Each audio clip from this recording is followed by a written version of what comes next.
That's fine. Ah, Okay. I just hit a wrong button and we went live. So, hi folks. Oh, okay. Sorry, was attempting Oh to boy. correct my overlay and hit a button and just poof, we're here. Hi. Yay. My name is Matthew. You're somewhat technologically challenged dungeon master this morning. A couple of quick things we want to shout out before we get too far into things. One, please look at the giant green button down at the bottom beneath us. We are still in the middle of our Extra Life campaign. Everyone helped us smash it during our birthday week. We are 3/4 of the way to our $1,000 goal that we need to hit by the end of the year. So if you've got a couple of bucks and you're able to help out, please hit that donate button. If you're unable to, just take down the information, share it out there, let your friends know about it. Maybe they can help out and throw a couple of dollars out and help out the children's hospitals. With that being said, jump right into our normal announcements. Want to give thanks to Streamlabs and Twitch. They're the platform and software we use to do what we enjoy doing. Big thanks to our friends at Little Dragon Corp and Cardboard Castle Games. If you put !Little Dragon into the Twitch chat, it'll get you a link to their website. You can use the discount code PROBONUS to get 10% off your order, and they ship anywhere on the planet. And then we have Cardboard Castle Games, or !CCG in the chat. They're located in Evans, Georgia. You can order stuff on their website if you happen to be local, though. So, you know, South Carolina, Georgia line area. You can swing by the store, let them know you heard about them through Proficiency Bonus, and they'll give you 10% off your in-store purchase. So definitely go check them out if you happen to be watching us birthday week. It was thanks to the two of them that all of those giveaways that we did during our birthday week came from those two groups. So definitely check them out. We know them, we love them. And with that, we're just going to jump right back into where we left off because unfortunately due to life, it's been a little bit since we've been together. Our party had made their way through and had managed to save Artemis's mother. They decided that thanks to Jericho needing a little bit of rest before they were able to transport everyone back home to their prime plane, Jericho, certain members of the party went down to get some rest. A couple of people decided it would be, fun. Let's do a little shopping, get some tchotchkes. Unfortunately, they sent a slightly unstable grandma without her glasses. She triggered some stuff, and they wound up fighting a dragon in some sort of a dream. And they have just now defeated that dragon. The world around them has cracked like so much peanut brittle. Pieces fallen down into the darkness. And that is where we start this evening's session. As we'll start with three of you: Furia, Artemis, and Jericho. All three of you find yourselves coming to consciousness.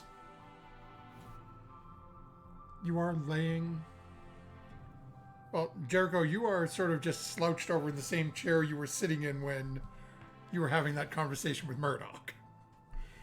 You can see Murdoch is laying face first on the ground. Fury, I believe, if I remember correctly, you had walked over to Jericho's room as well. I'm probably on the floor in your room, Jericho. As your eyes open back up and you are coming back to consciousness, and you can see Murdoch is still face first on the ground. Reminds me of the old college days.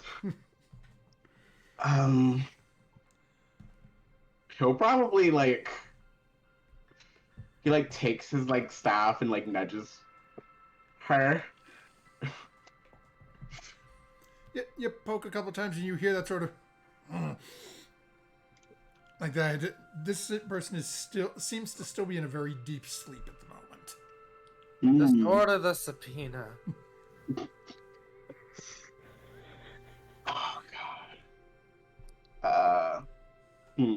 I believe Rose came with us and is also probably in this room. Are they in the same state at this point Rose, yes. as Rose is as in the Murdoch? same. Yep. Face down. What Snoring. what snoring form lightly. what form is Sarah in? Because she was a, what did I turn her into? A rat? A mouse? Oh yeah, that's correct. So when you lost consciousness, you lost your concentration. Sarah is Concentration, Sarah. so she's back. Okay. Likewise is unconscious. Well, let me rephrase that a little. She is in the same state she was. Eyes opened, just sort of comatose. Oh. Yeah. Her state is the same as it was as you carried her down here. Well, as you found her. So I'll sort of sit up on the floor, rub. Ugh, wow. Okay, so we're out of that, but what about the others? I poke Murdoch. That is a great question. Hmm.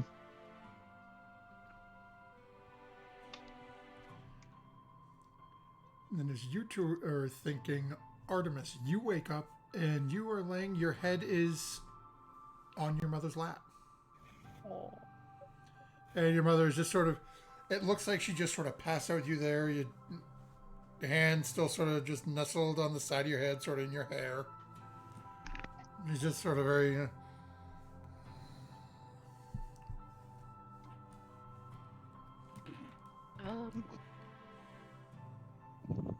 Just kind of move the hand a little bit gently. Try to squeeze my way out without disturbing her. Just kind of... Okay, well, I'm back.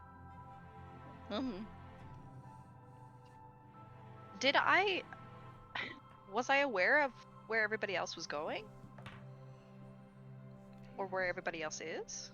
You know We that went shopping. Yeah, you know that Yeah, you all have right. rooms sort of in this little, within this hallway in the inn you're staying in. But I don't think beyond, we're going to go shopping. You know, you might think they're all back in their rooms. You guys had the conversation that the belief was you guys were sharing some sort of a dream. So it's up Okay. to, does Art believe that they were all laying in their bed when this dream started happening? Knowing my party, probably not. I'll I'll get out of the room and I guess kind of check on the nearest room to whoever like I know what like is closest to me. Okay. Let's see here. So that would be Lydia, directly across the hall. Okay. You walk over and Knock Don't on the seem to- door. don't seem to get an answer. Okay. Is the door locked if I try to jiggle it open? Would Lydia have locked her door before she went into her room?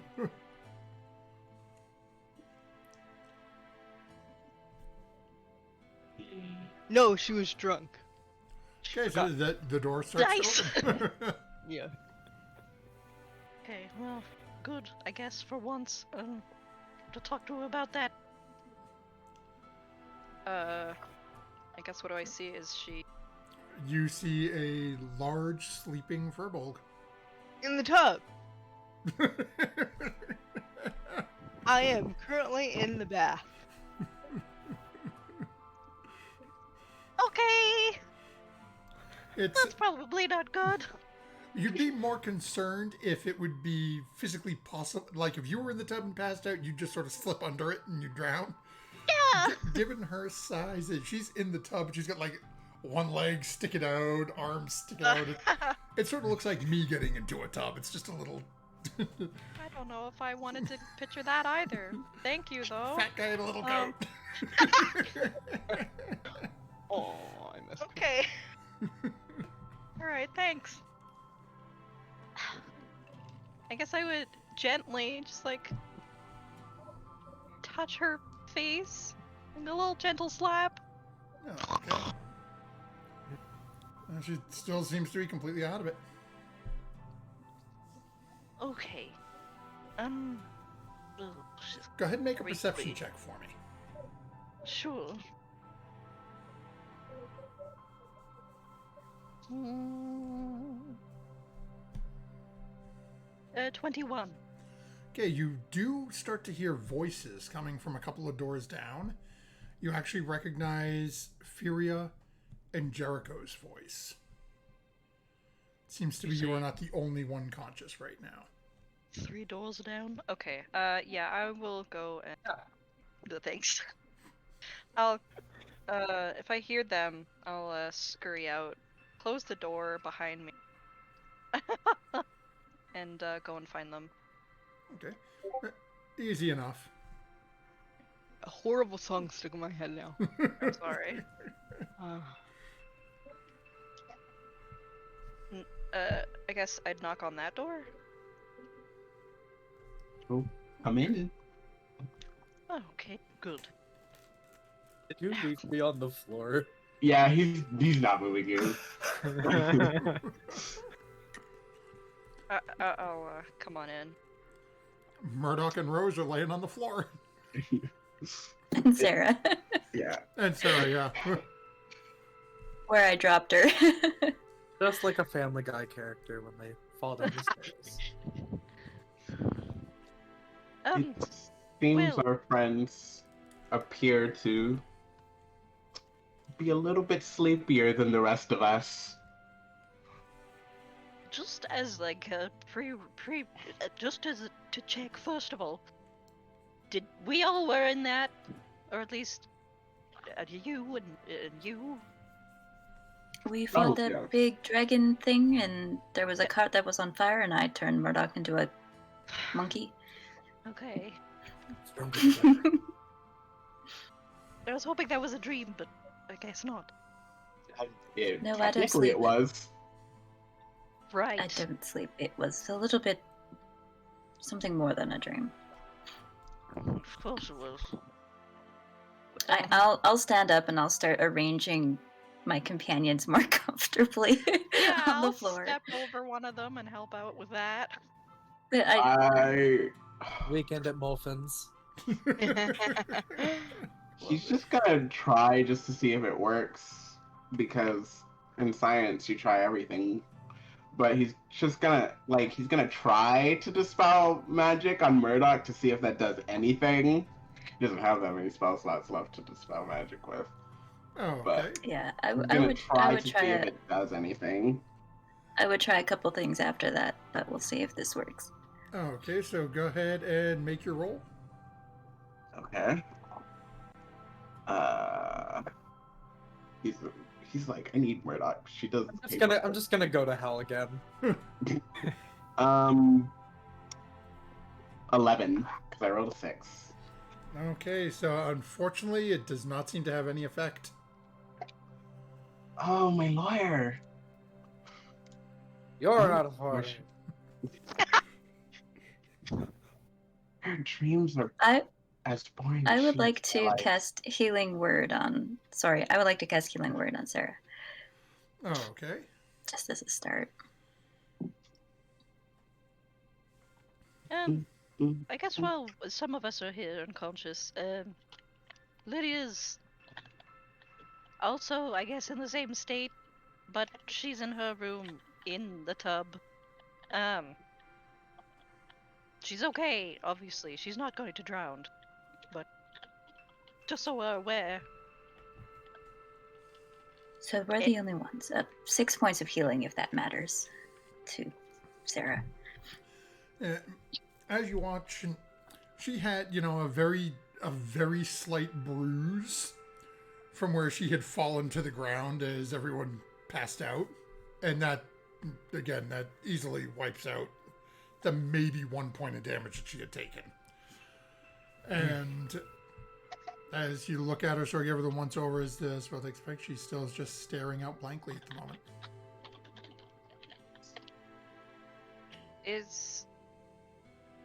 I guess I wouldn't recognize, like, is it the same as, like, when I was, like, attuning to my lovely orb? You wouldn't know what you looked like during the attunement process, so it's hard for I you to would. say. But honestly, I would like to try a medicine check on one of the various people we have in the room. Okay. On the ground. Just to see if I could figure out what would help them come to faster, if at all.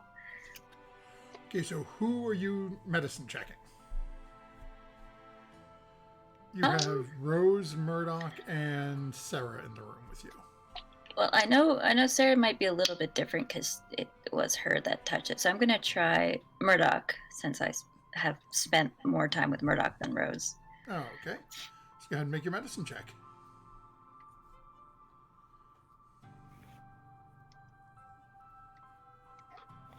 $16.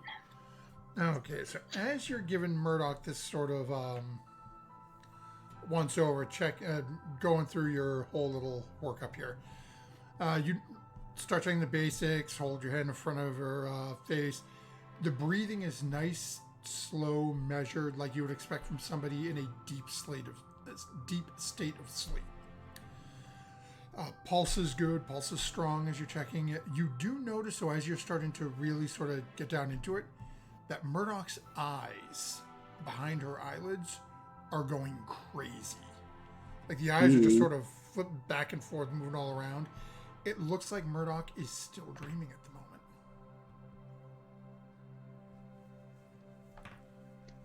I hope something else isn't going on and trying to kill them at this point. I would hope so too. The only other thing I can do really is a lesser restoration, but I don't know if that's going to work. It's not really the bandage for the dead. I can only try one more time to break someone out of this. After that, I am sufficiently drained for the day. Well, I can try some dispelling magic, but tomorrow, not today. Yes. Unfortunately, I don't have a lot more in me. Art, can you do I something? desperately need You know, some now. with all your magic? No, I used quite a bit of it in there. I could burn things, but that is not the time right now. Good point. I mean, unless you think that the sort of jolt would get them out of the... But I don't really think so. I'm sure Murdoch could handle a little fire. I don't know if that's really don't permission think or not. I don't think that's necessary. It would be a little fun. I'm gonna try a lesser restoration just to be sure, cover the bases, but I really don't have confidence in it actually working. And again, your target of this is going to be Murdoch. I'm just gonna target Murdoch. Yeah, Okay. because I don't think they're blinded, deafened, paralyzed. I mean, they might be paralyzed, but probably not poisoned. Murdoch's just old. She's just not. The reason why none of the magic is working, she's just really tired. So, as you cast your spell, we're actually going to jump over to Murdoch. As those of you watch as Vera starts saying her lines and moving her hand and reaches out and touches Murdoch. Murdoch, as you watch as this world starts collapsing around you, and all of a sudden you feel yourself start to fall into this darkness for a moment. Almost like you were walking down a flight of stairs and expecting this to be the ground, but there's one more step. And you just have that sensation of you're sort of falling and you stumble forward a little bit, but catch your feet and you're walking. And you hear your shoes hitting on tiled floor. It's a very sort of calming sensation for you. You feel the briefcase in your hand, the cane in your other hand. This has the feel of like a courthouse or a litigation with the sound of your shoes on the ground.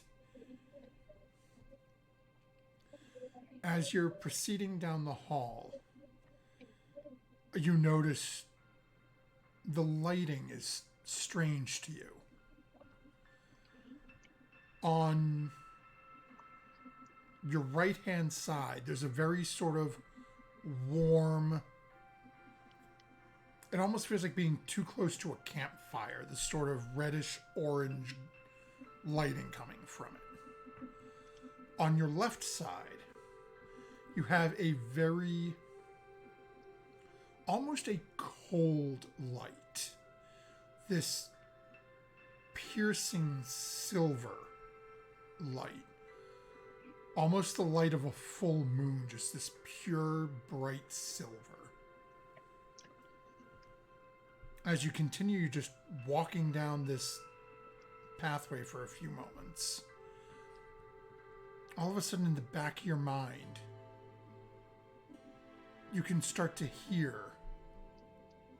It sounds like your boss is talking. You can hear Furia a little bit. There seems to be some sort of conversation going on somewhere. As you're turning to look and try to see them, you see up in about 150 feet in front of you, 2 tables. One on the left, one on the right. 2 individuals sit one at each table.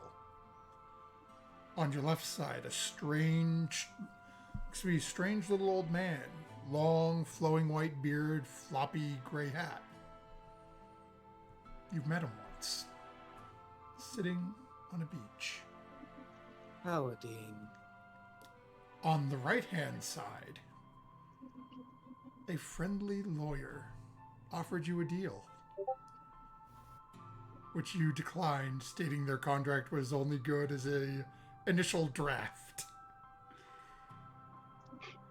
As you continue to walk forward a little ways, you can see both of them reach out a hand in offering to you.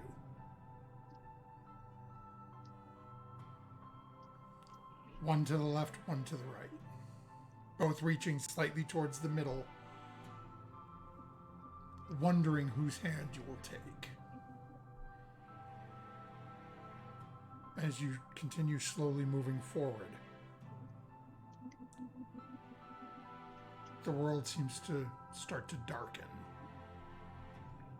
And as your eyes start to flutter open, you find yourself in Jericho's room.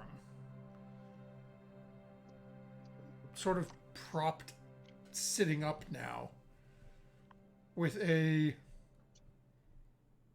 unconscious Rose on one side of you, and a comatose Sarah still laying as well. Oh. That worked. Well, I'm not sure it was me, but Maybe the glad threat to is see you burning. on this side, Murdoch. It's good to be back, Furia. You should have left her on the floor. It would have been funnier that way. I take it everything is concluding? Oh, end of sort. We still have a couple people who are comatose. Right. How did we get me up? I tried to do a lesser restoration, but I mean, I didn't think it would work. I mean, I could try on somebody else just in case. I got spell slots for it. I threatened to burn you, but I think that was inconsequential. Well, I can handle a little fire. That's what I said. Oh. All right, well, I'm sorry. It doesn't sound very trustworthy coming from him. I understand. Everything sounds trustworthy coming from me. Everything sounds trustworthy coming from me. I'm getting Not sick of have. this. Oh yeah, sure. Believe the Who else liar. is where's Lydia? In a tub. Like Okay. relaxing or Unconscious. I'm assuming that the same state as Rose here, Yes. and Sarah. well, Sarah seems to be does she always sleep with her eyes open? I don't I'm think just gonna so. try another lesser restoration on Rose, just in case it was me that did it, but Whatever was happening seemed to be focused on Sarah, so I think leaving her for last would be best. I'm so sore. I feel like I slept on the floor. Well, Looks away.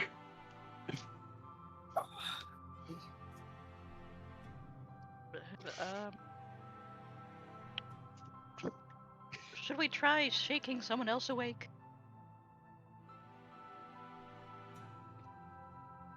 I'll go over to Rose. He's yeah, trying another lesson. I'm doing another lesser on Rose, just in case it was me, but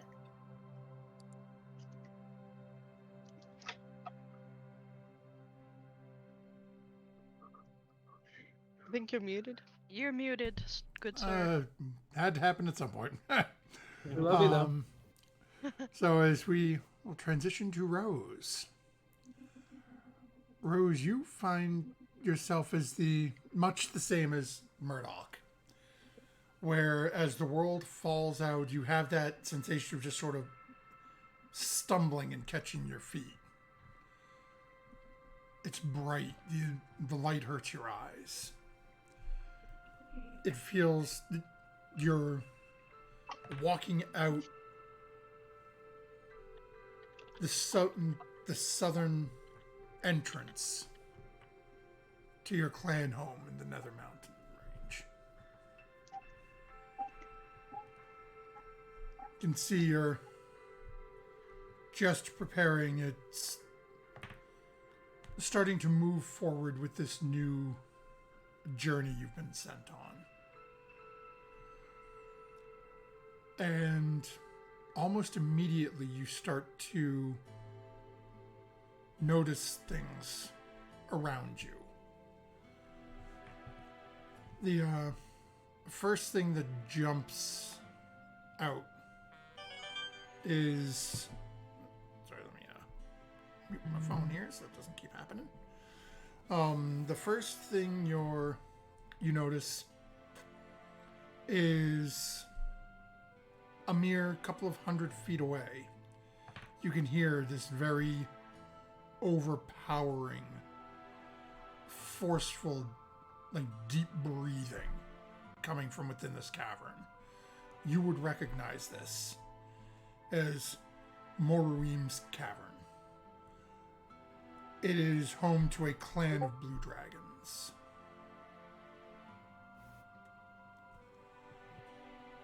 On the other side, now as you're turning and looking, another cave entrance there.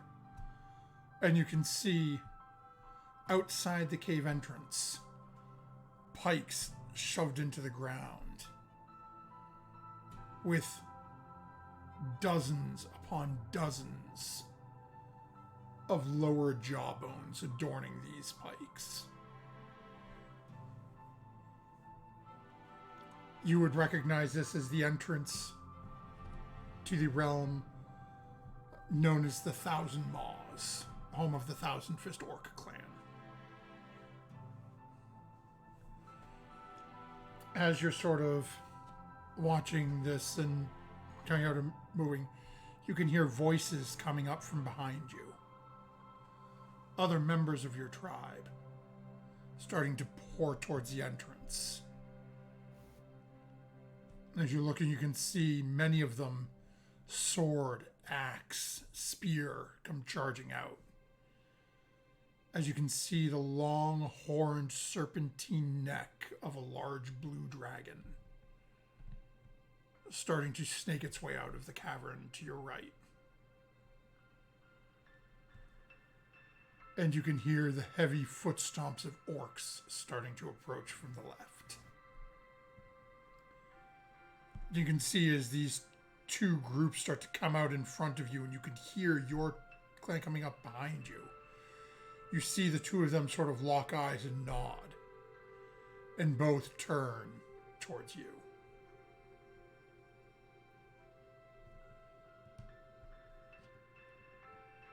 And as you hear that sharp intake of breath start to come from the blue dragon, your vision starts to fade. And you start to hear voices. Strange individuals you just met a couple days ago.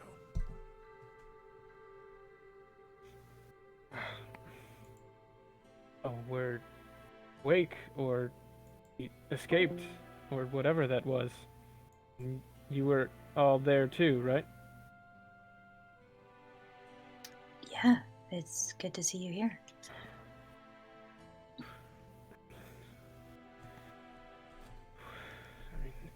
Is everybody awake? And I look, I don't see Lydia. In a tub. Deja Safe. vu. Oh, I mean, Tub. if this thing is working, maybe I should go see to Lydia, without you all. Just, Yeah, privacy. Just Yeah, I think that would be best. And also because I don't know how much more of that magic you have in you today. Prep less and resto, guys. I'm the worst cleric ever. I got a decent amount left. I'm so since I sorry. was- You're having bad. Yeah, I'll leave the room since this seems to be working, and I'll go cast Lesser Restoration Oh dear. on Lydia Oh, in her okay. in her room. So the first thing you notice is, yeah, she's in the tub, and the water is pretty much ice cold at this point. But That's dangerous. as you cast it once more, we will jump forward to Lydia. Lydia, you find yourself on a ship once more. As a very, very young girl. You can see looks to be a small group of about 8 or 9 other furbolg with you. Adults. For the most part. You see a couple that are probably a few years older than you, but the vast majority of the ones you're seeing moving around the ship are adult. And you can hear them shouting out. It's strange words off in the distance. Your mind straining to remember. Dialect and words that your conscious mind almost is lost. It's been so long since you've heard them. And you can see lightning flashing. See one of them reach up and grabs a small pendant hanging around their neck. It seems to have an image of a strange tree on it. And you can hear what sounds to be almost praying. And then a quick laugh as you turn and you see a couple of humans laughing about. And this dialect you recognize. You were raised on this island. At the time, you may not have known it, but you understand now. They're laughing at the fool praying to a tree in a world with no trees on the ocean. And as the ship starts to bow and bend, you can hear boards starting to creak and crack. you feel a hand grab your shoulder. And a shock travels through you. As this individual grabs you by your shoulder and just pitches you off the side. And as you can still feel that charge running through you as you hit the water. You find your eyes opening and you see Furia in front of you. With more aches and pains than you probably care to admit from laying in that tub, but... Oh. Yeah, how long's it been? I didn't know I passed out here. What a strange dream. You were there? Fighting some... We were all there. What an odd thing, and then I had a dream about more people like me, and just...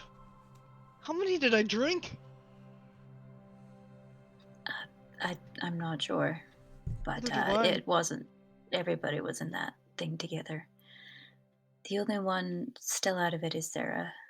Maybe you should get out of that and right. meet the rest of us in Jericho's room. Let me cover me bits and bulbs, and I'll be in. I'll even go back. She's up and coming on over. So as the rest of you are starting to gather, we are going to jump to Sarah. Who's Sarah, as you have watched as this world is starting to crumble and crack away. You've seen Furia and Rose and all of your friends standing on this ground. As the ground breaks from beneath them, they just fall and vanish into the nothing. You find yourself standing on this small precipice, about 15, 20 feet around, as it still slowly is starting to crack. And from around you in this void, you start to see these long, flesh-colored, what basically it looks like an arm or a neck, almost like a snake, is starting to peel up. And as it turns and looks at you, the white mask staring back at you from each side as it starts to surround you. And a path begins to light in front of you. And as you're standing there surrounded by this, you can see two individuals walking down this path. And you recognize the both of them. You remember this. It's you and your husband walking along as one of the numerous times he had squirreled you away for, oh, I have to do this, come on, we'll make a trip out of it, we'll go together.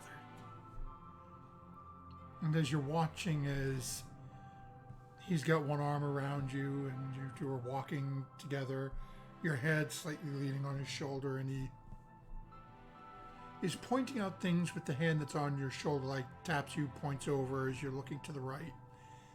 But in this odd third-person image standing behind them, as you're watching this happen, you see as with his other hand slips into something behind his back, pulls out, and you watch as just a little flip off to the side.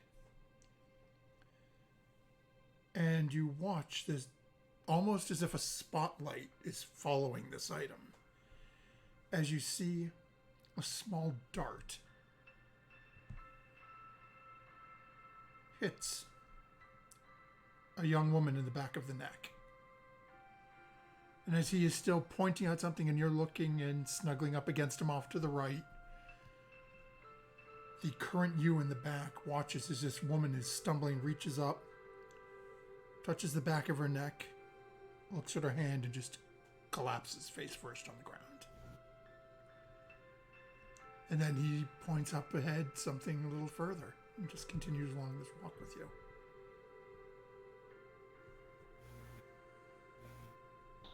Uh-huh.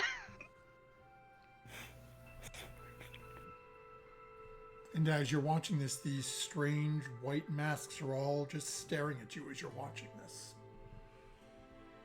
Emotionless. Are these the same white masks from like? You do recognize these masks, yes. Okay. You can see the two. It's probably a good 20 years ago.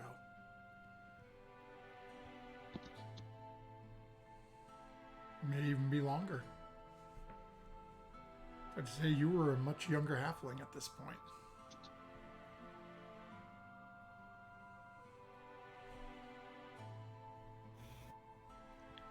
Is he continually like firing these darts, or is it just that woman that went down? As you watch it, so far it just seems to be that one individual.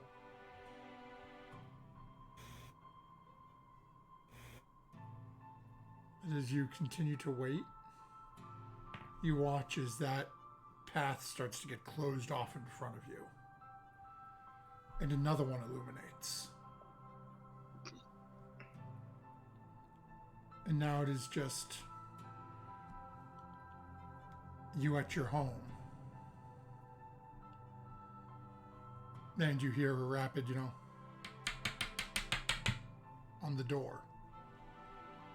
And immediately he jumps up. No, I'll take care of it. Goes to the door.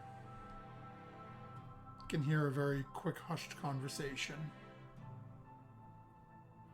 Can I go over to him and like see if I can eavesdrop on it? So it's this. You're seeing an image. So this. Okay. You're still within this circle. You're just seeing this in the distance. Okay. And again, you have that flashback. You've lived this. Mm-hmm. And then as the door closes and he comes back in and just nothing but a smile. Oh, they were just lost. And then again, it starts to fade and another spot lights up. And it's the two of you in a marketplace. Seem to be shopping for things for your home. And again, as the two of you are doing it, arm in arm and pointing and giggling about different items for the home, you watch as somebody starts to walk past him. And again, flips behind his back and drops a small pouch of something into the individual's hand as they walk away.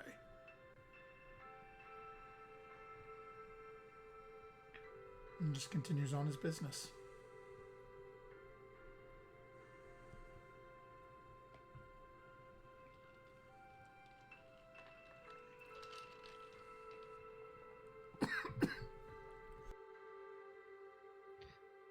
Why are you showing me this? I'm gonna address the masks. As you ask that to the masks, you start to watch as this sort of external lights start to fade. And you're left just in this small area with these white masks as they start leaning in closer to you. And as it starts to lean in, you can feel this sort of fetid, warm, humid air starting to blow up from around you, around this platform you're standing on.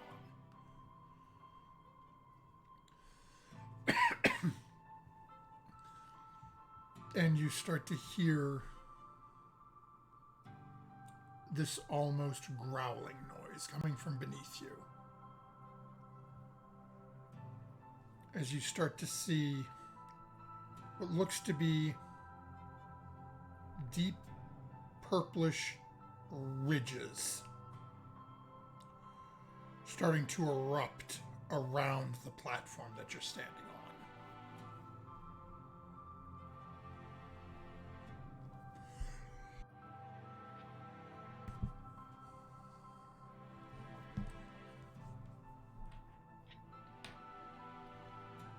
I asked you a question.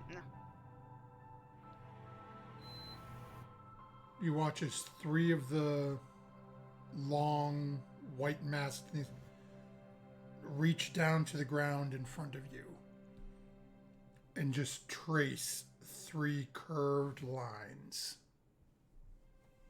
onto the ground.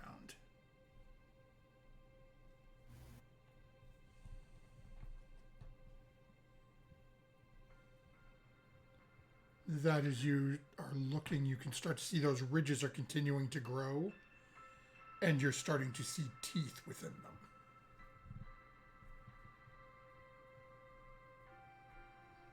Seems to be there is something rather large right beneath you.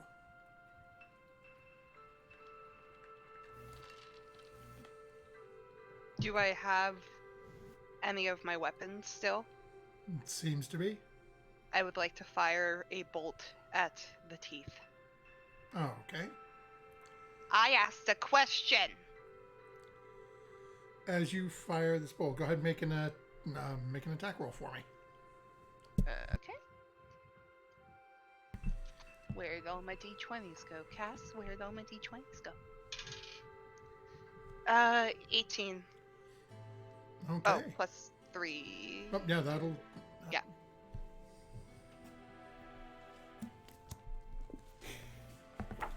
Math. Okay. That will actually hit. So... 21, yeah. As you pull this off and fire, you watch as this small bolt you fire is shooting at one of the teeth, embeds itself immediately beside the teeth into the gum. And you hear an almost ear-shattering howl. I need you to make a wisdom saving throw for me. What have we done now? Oh my god.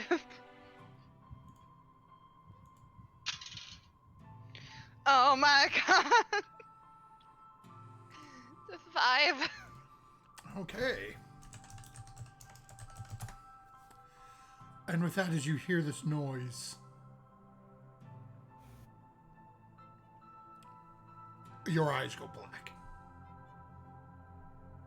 Oh, this again. For those of you in Jericho's room,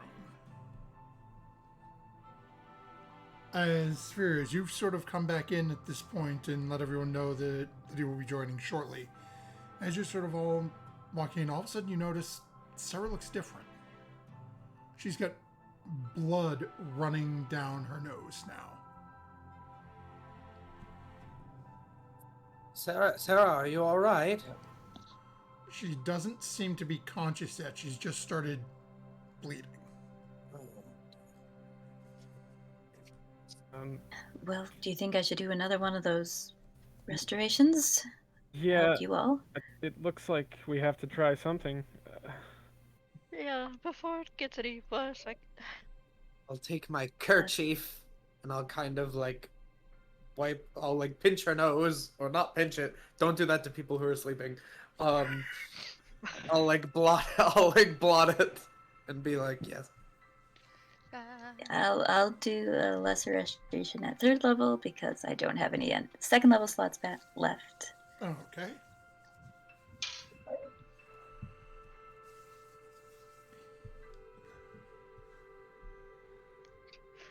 Oh, it's scary when the DM it DMs you. Okay.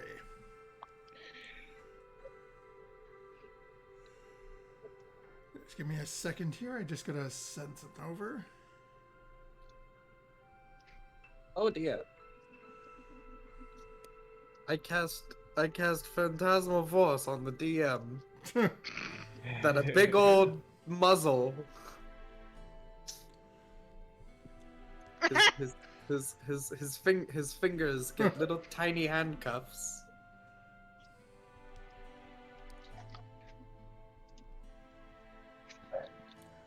It's Okay. Dylan That's really takes a cute. shot. I'm eating nerds.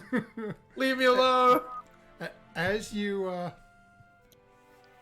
start to cast it, as you start walking over to her Fury and get ready to cast a spell, as Murdoch is throwing it, all of a sudden you hear the sharp intake of breath, like. As you can see, Sarah's now blinking. Doesn't seem to really be able to see anything at the moment. Still isn't wearing her glasses. But Are her eyes looking yeah, normal? you can see Sarah. You know, okay. Sarah, you come back to conscious. Murdoch has got something over your nose.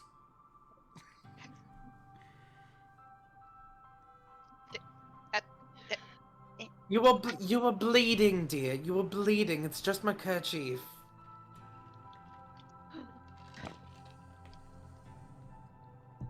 Okay, yes. How are you feeling?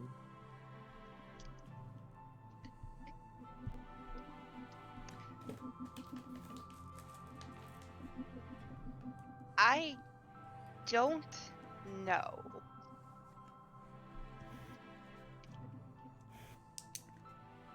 Wonderful. Did you see something else, like just before you woke up? Oh yes. Apparently my husband was an assassin of some sort, and the white masks again. Also, I shot some eldritch being in the teeth. Lord, it's always something I'm learning. Do you see? Thing after thing after thing, and you shot it in the teeth? Well, You right. see, you see should. an I eldritch mean, I'm not abomination. surprised that you did that. You see an eldritch abomination, and your first instinct is to attack it? It didn't answer my question. To be You- fair, she tried to talk to the big shadow space dragon that I think we all saw. Okay, So- so we all saw. Take Really, the just Yeah. dimension door. I am going to write a dissertation about the tiers of creature that you may attack and you may stay away from. Jericho, don't lie. You're Because not going to write any. I dissertation. will. You're going to go take a nap. I will put this on my crystal horn because there's an issue here where things that must be called are not called, and things that should not be messed with are clearly being messed with. So I'm unclear here. You're saying we should have shot the water snake that came out to, for the offerings every once a quarter, or not? Water snake? He hasn't got. I was going over From the plane of report. water, I was going over the report with him when all of this happened. He's not fully up to He speed. goes and he grabs the report and he starts just skimming it right then and there. Congratulations, you've gotten him to read something with some fervent effort that isn't a steamy romance novel. Those are Wait till he good. gets to the turtle. The turtle's right at the beginning. I mean, it's Okay, not gonna take very to be fair, I don't know why you got all worked up because all she said was turtle, and that's just a normal animal. You all told me you met in a tavern, but from the stories I've been told, you met in a turtle. We In the grew turtle? closer in the turtle. Meeting in a tavern just rolls off the tongue a little bit better than we met in a turtle. It But didn't it's start stupid. with B, And meeting in a turtle it's so many questions. but it's How do you meet it's a- So in many. the turtle? It was a large turtle. Well, Dragon turtle? Or yes. just It was like an island-sized turtle. It was very, very big. Does Lydia have clothes on, Okay. by the way, or is Lydia just like in a towel? I don't know if she's here yet. Okay. She's been getting dressed. Okay. Everyone is awake now. Artemis, how is your mother? She was sleeping. I didn't want to disturb her. Alright. Jericho, I don't think that what happened to us would count as a refreshing sleep. Do you think that you can take us back still, or do you need to go back and rest more? Speaking of that, how much time has passed? I have no idea. We're Is in it a still- mountain. Maybe Oh, I you're should right. go wake up my mom. Maybe Yeah, I mean, if we're all awake now, so I think we. Mom. Because I mean, I technically didn't go to bed to begin with. Or Lydia. Wait, no. Or Sarah or Rose, so. I still do kind of want a trinket. I know it's not really appropriate, but, you know. Actually, before I go and wake up my mom, Jericho, you said that was a big abomination that Sarah just shot in the teeth. Could you maybe elaborate a little bit on that? Unfortunately, while I have a great amount of knowledge, giant eldritch creature with teeth is sort of the baseline for most giant eldritch creatures. They either have a lot of eyes, a lot of teeth. 3 fingers into the ground, purple came up, the purple turned into teeth. I hate that. I can look into it, but teeth is not a lot to go off of. I was going to possibly. I know, Jericho, that I think you still need time for your spell. But if you have the tuning fork, which you said you brought, because we need it. Yes. Maybe actually Artemis's mother could at least get us to Baldur's Gate, so we can just reset ourselves. That would be nice. I should have made more notes about those places where he killed. I'll go wake up my mom. Okay. I spent a lot of money getting this tuning fork. You're still going to. She's not going to keep it. She doesn't want it. Let's get it all out of here. Okay. Or would you like to go back to sleep in the mountain that made you go into a weird little dream place? Deuces. I know Baldur's Gate isn't necessarily like the best. I would place to go. honestly rather be in the dreamscape with the dragon than Baldur's Gate. How does a dog kill someone? It could be poisoned if you aim for the right spot in the neck, then it's game over. Most likely poisoned, though. A dart by itself usually does not do much. Sarah, I'm quite sure that you've killed someone with less, like a wooden spoon or something. I'm you know, get There was creative. the bottle. The bottle to the shin. I mean, The bottle made sense. It was sharp, and I So was was it at blunt? ankle level. I took his Achilles tendon. I mean, really. and there was the time you stabbed the guy in the hand and nearly killed him, so. That wasn't my fault. He I'm go- robbed us. I'm going to go check on our lovely cleric and see if she's ready to possibly travel. Oh, okay. So as you and Art start heading out, we will start with Art, as Art took off a moment or two earlier. Art, as you go in, your mother is still just sort of still reclined in that same sort of leaning back spot, and hand to move where you put it, just sleeping peacefully. Oh gosh. Mom, I hope you are not in the same dream as we are, because I don't have any magic. Mom? just gonna like go up and just kind of like tap her hand. Mom, I threw up. Mom, I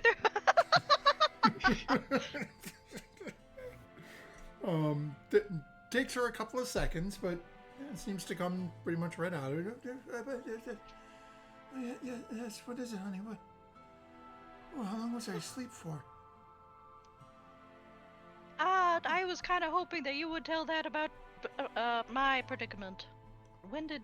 Oh, you fell asleep. We were sort of sitting here, and you just sort of laid over, and your breathing slowed, so I just kept sort of petting you for a bit, and then I don't remember when I fell asleep. Oh, thank you. Well, Is it tomorrow? Are I we don't going home? know. I don't really know how to tell. Yeah. There's a doorway about 300 yards that way. Right. I'm sorry. We just came out of a. This is a long story. There was a magical, a dream dragon. And thank you for taking care of me. You're welcome, I suppose.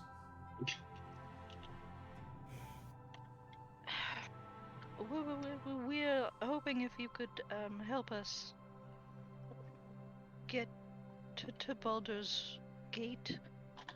Jericho has a tuning fork and yeah.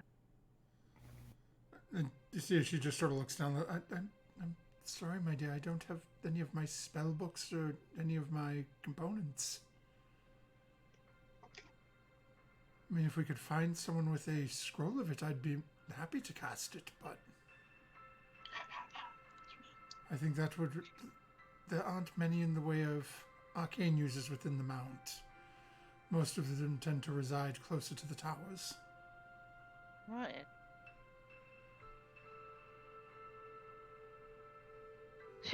Well, okay. Yeah, let's go find out what time it is. And she sort of starts to stand up and sort of pulls you along.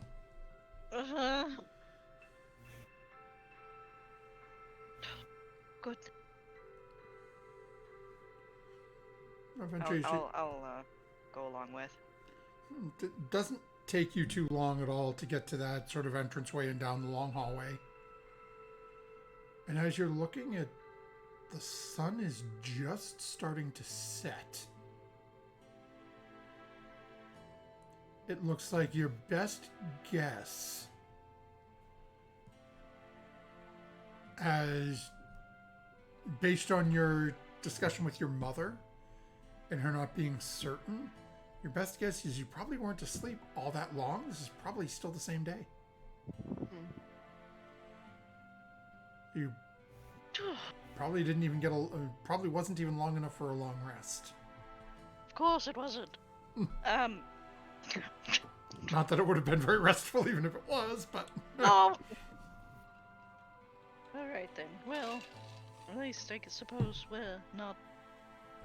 I don't think we have much of a solid timeline, but okay. So it was a cat nap, for lack of a better term. Right. Well, I'm going to go and tell Jericho that we don't exactly have the spell powers to do that. At least for right now. Yes, I'm sorry, my dear. Nothing came with me when I was sent here. No. It's not your fault. It wasn't worth trying to come up with the coin to purchase a copy of the spell without the implements I needed to get to where I wanted to go. So that's okay. We'll figure it out. I'll kind of turn back around and still kind of holding on to her, see if she wants to follow me. Yeah, she'll follow right along with you. It seems to be she's borderline possessive mom at the moment. As your mood, she's a little bit sort of grabbing onto you. Okay. And as the two of you start heading back in, we will flash over to Murdoch, who is now standing at Lydia's doorway. He's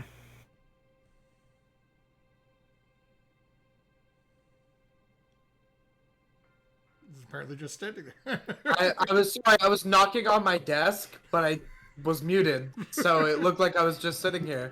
I'm knocking on my desk going, Lydia, dear. Lydia? Hello? What's going on? What's crack-a-lackin'? I don't hear any response.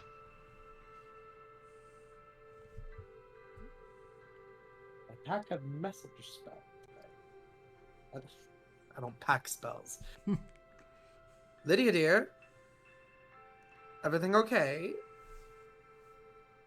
Wait, are you messaging me? That's a message spell now. What if I am drunk and passed out still? Would I receive a message? Probably not. No, if you're unconscious again, nope. A rough day. Did she lock her door? Did Fury lock my door? I didn't lock it behind me because I figured you'd just be leaving in a moment or two. Seems to still be unlocked. I was very drunk. I'm gonna just peek in on her. Would you have even gotten out of the tub? Nope.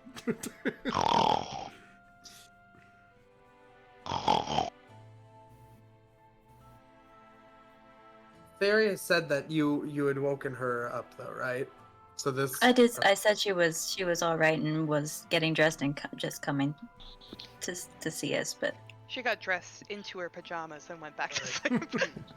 for a personal note, is there any alcohol left by the tub? I think Lydia you did finish take a it? couple of bottles with her when she went I to her did. room. Would you have polished everything off? There's probably about, like, if I took a couple, I'd probably drink, like, 1.5. I'm a sizable woman. So there's probably still, like, half a whiskey decanter left. I'm gonna pick up the whiskey decanter, and Murdoch is going to holds it by the top of the bottle, and gives it a little twist, and I'm going to cast one of my new cantrips, Wrist Pocket, which sends it just into a little demi-plane, and I can pull that back out when I feel like it. Just sort of take any knocked over bottles, stand them up nicely, kind of just wipe my hands clean, and get her some of her clothes, fold them, put them on a chair by the bathtub, ignoring the bits and bobs, and locking her door and closing it.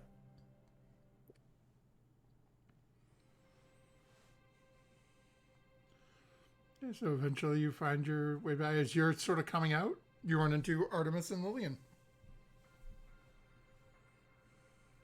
We're probably going to have to wait another day anyway. It seems the cleric is still enjoying restful leave. Oh, I thought that Furia went in and woke her up. Did that not happen? No, definitely happened. This seems to be more of a sleep of intoxicating spirits rather than draconic spirits. Haha. Okay. Well, yeah, no, we've kind of come to the same conclusion. We've all probably been asleep, perhaps a few hours. My mum does not have spell components of the spell with her or spell books, so Yes. Then we still need to rely on Hex. I don't know if everyone's going to want to immediately go back to sleep, but I'm personally ready to put this day behind me. I'm conflicted. I don't exactly want to go back to sleep and have that happen all over again. I mean, perhaps it'll be different if I sleep on my own volition, but I come out into the corridor, as there's nothing left for me to do in Jericho's room. Fair. Well, I never did do the shopping that I was intending to do, so anybody want to go shopping with me? Oh, If not, just to get out of these rooms for a bit. Yes, please. Sure, I'll join I you. promise I'm not going to touch anything that hmm. is not meant to be touched. I'm going to continue going over the report with Jericho, as he's probably thumbed through it about 3 times now. He's a bit of a speed reader.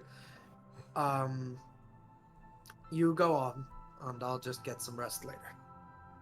If you look over at Jericho, he's asleep and he has the book on his lap. Yeah, I probably just left you like that. Ah, he's an osmosis reader. He's an. Lydia, I thought you Oh. said she was joining us. She instead joined her mouth to a whiskey decanter, and is pleasantly asleep. I didn't take her for a lightweight, but okay. Oh, no. Sorry. A whiskey decanter and a half. Like I said. Oh, dang. All Okay. right. Look, I enjoy 1 glass of wine a night. If you want to be a little party girl, then you may, but I am an old woman and I'm going to sleep. You know, Rose, I did once win a drinking contest. Oh, Lydia was, I believe, participating. maybe is we could true. have another one in the future. I cry for all of your livers. If you're not dead by a dragon, you'll be dead within a couple decades of that.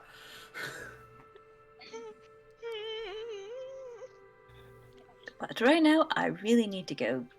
Not. Just go look at stuff. Awake, alive, here, present in Awake, the moment. walking around, not in weird place. I agree. I mean, this is still a weird place, but, you know. More tangible. Sarah, are you still just sitting in Jericho's room? She's kind of just like. She's honestly just like staring at Jericho, like reaching over, thumbing through the report.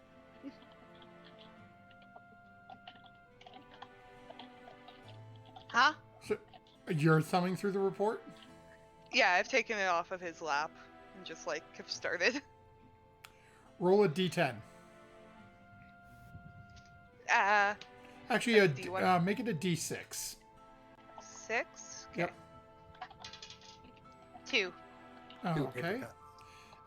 As you start flipping through and you get to this page, and you had heard mention of a turtle, Mm-hmm. you're actually reading a somewhat in-depth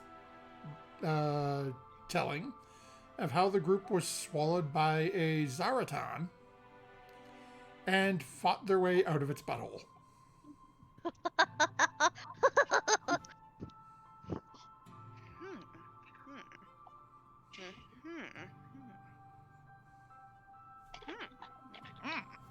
Also happens to mention a wereshark by the name of Hara.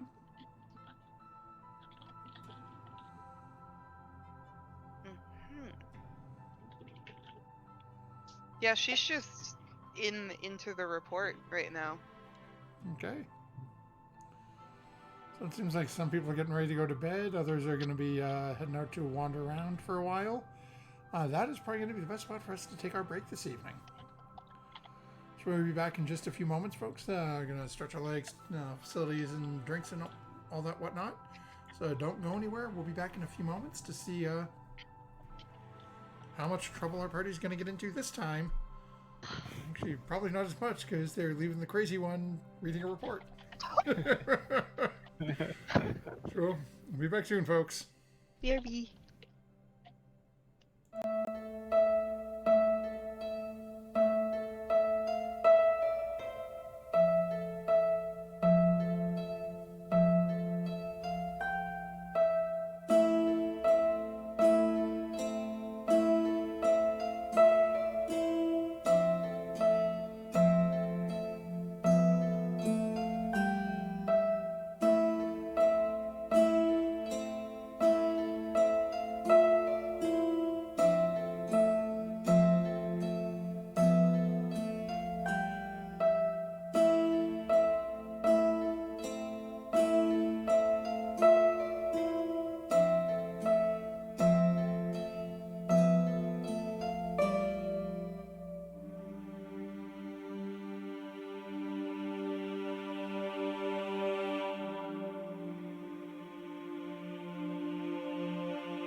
welcome back, everyone.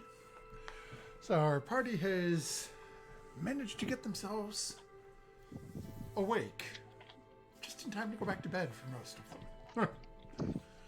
But before we do that, we have a couple of folks here who wanted to run back out, and I believe that was Furia, Artemis, and Rose, correct? Yes. Okay. So, Furia, it seems to be you're the one who's sort of, we'll call it driving this shopping trip. So, anything in specific that you are looking for? I'm looking for the closest thing that resembles a tourist trap trinket, keychain, snow globe, like something that says for sure that I've been to Mount Nevermind.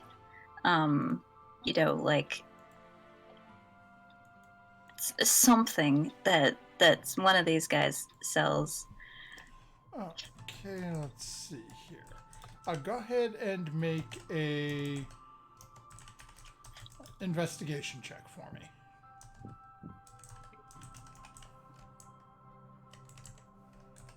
14. Okay. And is for Rose and Art, is there anything that either of you are looking for as you're going around with this? As you're sort of traveling around with Furia looking for this item? Long shot, like any spell components that can help with for the dear mother, or I don't know. Okay.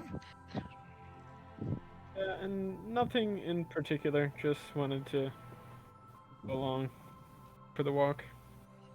Make sure we don't get into trouble. So I'd probably be the one to start some trouble.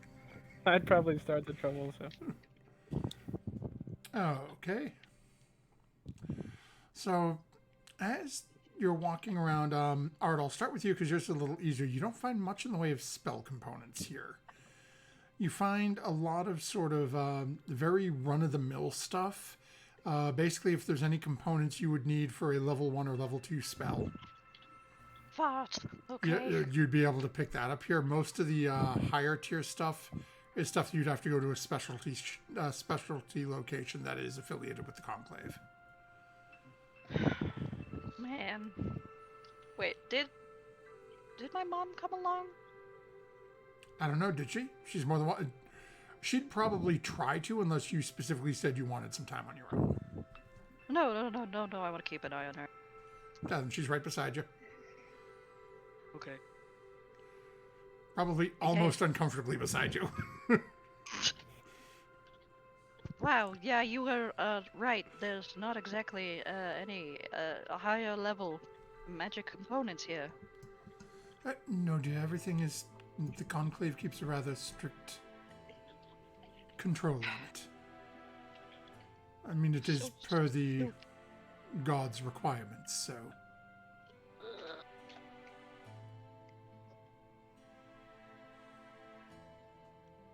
Right.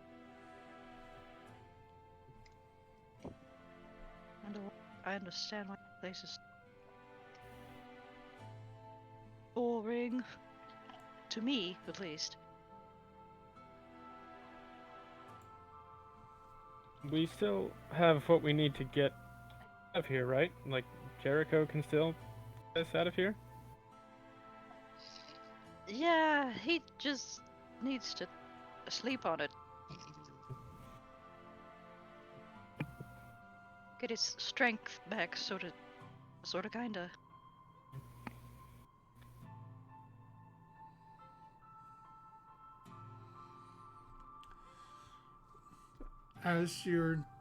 As the four of you are sort of wandering around, Fury, you eventually do find a small booth that, as you walk up to it, there is a sign on it. It is all printed in Gnomish. But as you're looking at it, Art, you and your mother with would both recognize that the very, very sort of almost like stick figure-esque writing. While you can see there are a bunch of little tchotchkes and stuff on it that look very finely made, it does not look like calligraphy is among this individual's strengths. And all it says on the sign itself is Corbar's Creations. I love that. And as Fury, as you're catching this, you do see there are a couple of small things with just amounts on it. You see there is a small, looks like it's a small box with a strap around it. Mechanically, it looks like almost like a wristwatch, but the box is probably a good 2 by 2 by 2. That is on there, and you can see there is a little image. Almost looks like there's a mountain on the side of it, and there's the little card on the front of it. It says 5S, and as you're that's one of the things you see there. He's got like 3 or 4 of them right there. All that same item.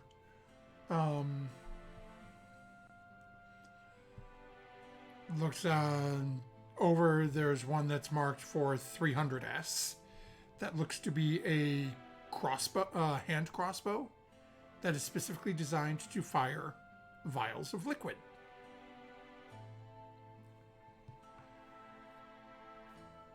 Right beside it, there are a couple of small, looks to be a couple of very small healing potions. So you get the idea that this is an item that is intended to fire healing potions, but you've been around them enough that you would know if they just sort of splatter on somebody, they're not going to do much. So, mileage may vary on that one. You also see there is one that is marked for 500S. It looks to be just a backpack. You can see that on the backpack there are, on either side, on the left and right side, there are 2 look to be metal circles on each side of the backpack. And as the group of you walk over, it looks over, and then Gnomish starts immediately spouting off towards you and Lillian. And after a couple of seconds, looks at Rose and Fury, and you get the good evening. Are you looking to purchase something? I can figure out what that does, but I am curious about this box, as well as the bag. He points over at the smaller one with the wrist strap on it. Oh, that is I call it the Carbar's escape device. You press the button on the top of it, and it will immediately aid you in escaping from wherever you are. By doing something? It's very mechanical. It's trade secrets. 5 silver. But I can guarantee you will no longer be where you are, and you will be alive. Sounds risky. The backpack? Points over at the backpack and says, "Oh, yeah, allow me to show you." And he picks it up and he straps it onto his back and reaches under, and you hear a little click. And all of a sudden you watch as 4 mechanical arms come out of the backpack. And As you're watching, it seems when he put it on, there is a small piece on the back that seems to come up and sort of sit on the back of his head.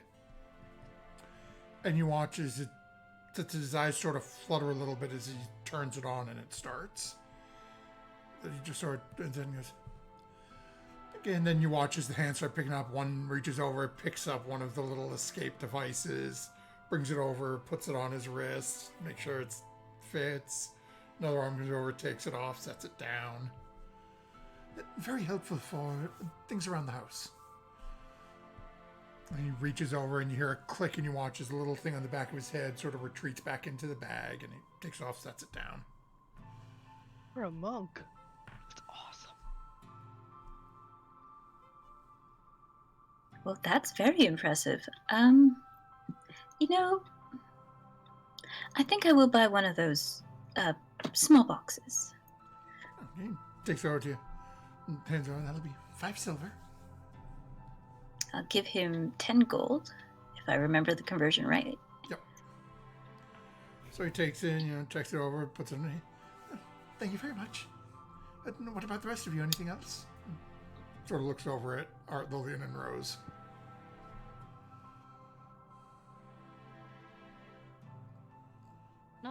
Not personally. I'm just kind of here to ground myself.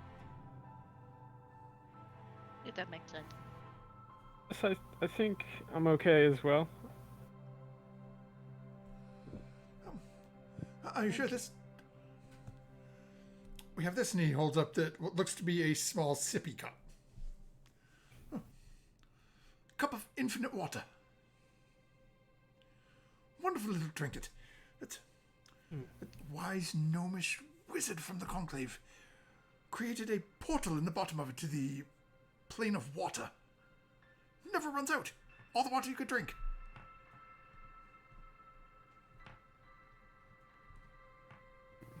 Until you put it into another dimensional bag, probably.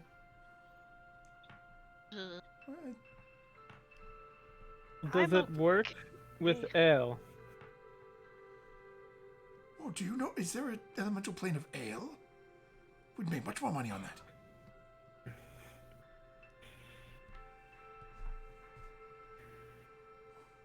All of a sudden, the scroll comes out and you can see him feverishly starting to scrawl something. Oh boy.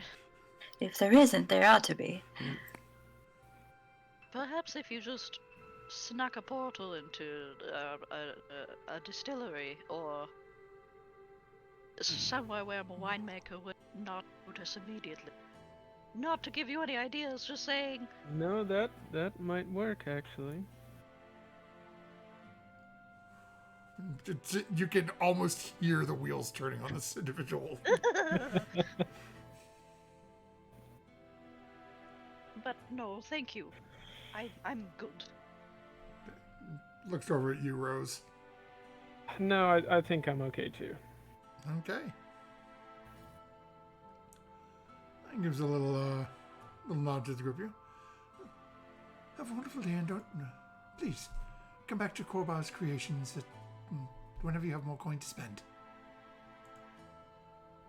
I will. Whenever I'm back. Absolutely.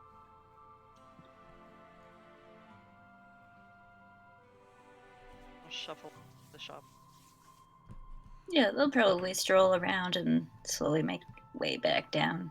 Okay, and what is everyone's passive perception? 17. 15. 10. Okay. Oh, anything else that anyone would be doing?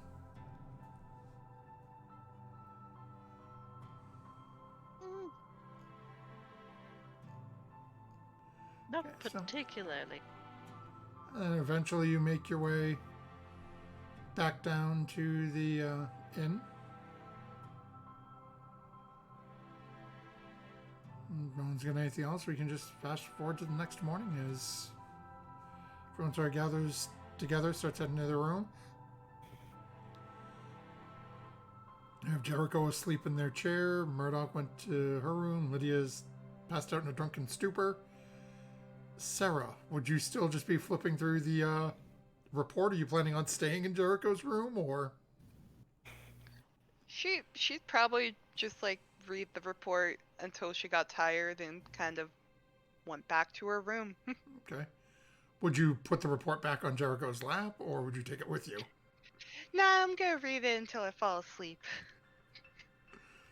Okay. So, okay. As everyone heads into their respective rooms, locks their doors, passes out, you all manage to gain the benefits of a long rest Oh, as you awake the next morning. that's good. We'll start as everyone starts to wake up. I think Jericho's a bit of a heavy sleeper, if I remember correctly. Yep. Jericho's probably not the first one awake. So we're going to jump over to Murdoch to start out. Murdoch, what would be the first thing you would do when you wake up? The first thing I would do, I mean, besides like wash up and get dressed, I think if she had like laid all of her stuff out, she's got that coin that she had technically stolen but was allowed to take by Totiv. And I think she kind of just thumbs that over a little bit. Thinking about what she had seen with Totiv and Paladin. And then kind of pockets it and make sure she has her effects in order. Okay. Just sort of takes that moment, considers doing something, and goes, I don't want to use magic right when I first wake up. That's for Hex to do. And goes to get something to eat, to wait for everyone else. Oh, okay. Lydia, we'll jump over to you next as you come to consciousness with an even worse crick in your neck now as you have slept all night in a tub. This is awful. You are pruning in places that ought not to prune from laying in the water all night. This is awful. Like the time I fell asleep next to the Grog of Ale. That Grog? That Grog. That's what I meant to say. And I'll go downstairs and put on my effects and take them. As everyone starts sort of coming together, making their way downstairs, Jericho, about the time you wake up, first thing you notice is the report's gone. Oh no, my report. Oh well. Yeah. As it was just...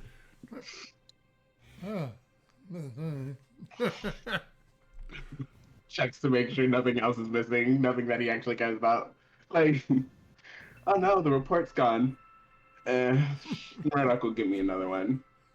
But my money, though. I didn't bring any money. But my spell component. He gotta, like, pat himself down and make sure he has all his spell components. Yeah, everything else seems good. Great. I don't want to be dragged into another issue. So he's just gonna get up from off the couch, wherever he's sleeping, and just, like, stretch. And, like, pack his stuff up. He doesn't have a lot of stuff because he wasn't planning on being here for long. And go meet everyone, I suppose. Okay, so eventually the entire group of you meet downstairs for breakfast. And see, there are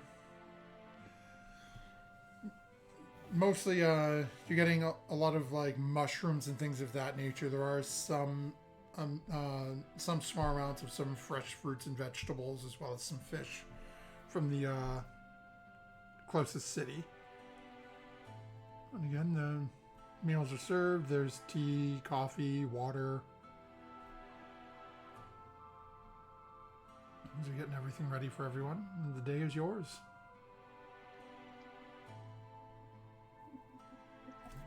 Is ours. You don't have to shout so loud, Murdoch. Oh my god, my head is killing me. Why are you talking like that? It's just kind of like laughs. It's barely above a whisper. I was talking to myself. Guys are louder than you think you are. Perhaps you are just learning the consequences of drinking in excess. No, I never learned that, unfortunately. You should really begin. This is still better than the time you stole a corpse. Don't. No, What? No. we don't need to talk about that. We don't At take the talk about at some that, Sarah. point, at some point, I think we need to talk about that. Not in front of a We don't lawyer. need to talk about that. Well, you put it back, so. I mean, we did put it That back. is true. You No, know, that's not. No harm done, right?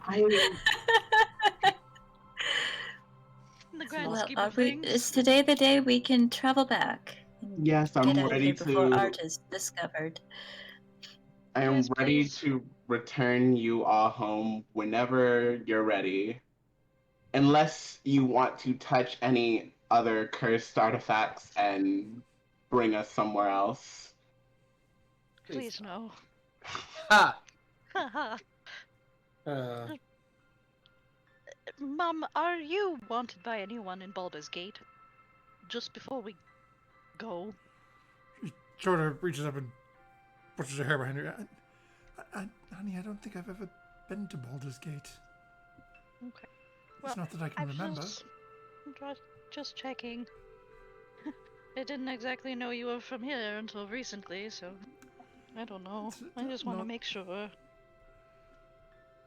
It wasn't really something to discuss. It's No, I my home know. is my home is with you and your father. It's I know. never I meant to come just back here. don't want to. I don't want to go through this again. That's all.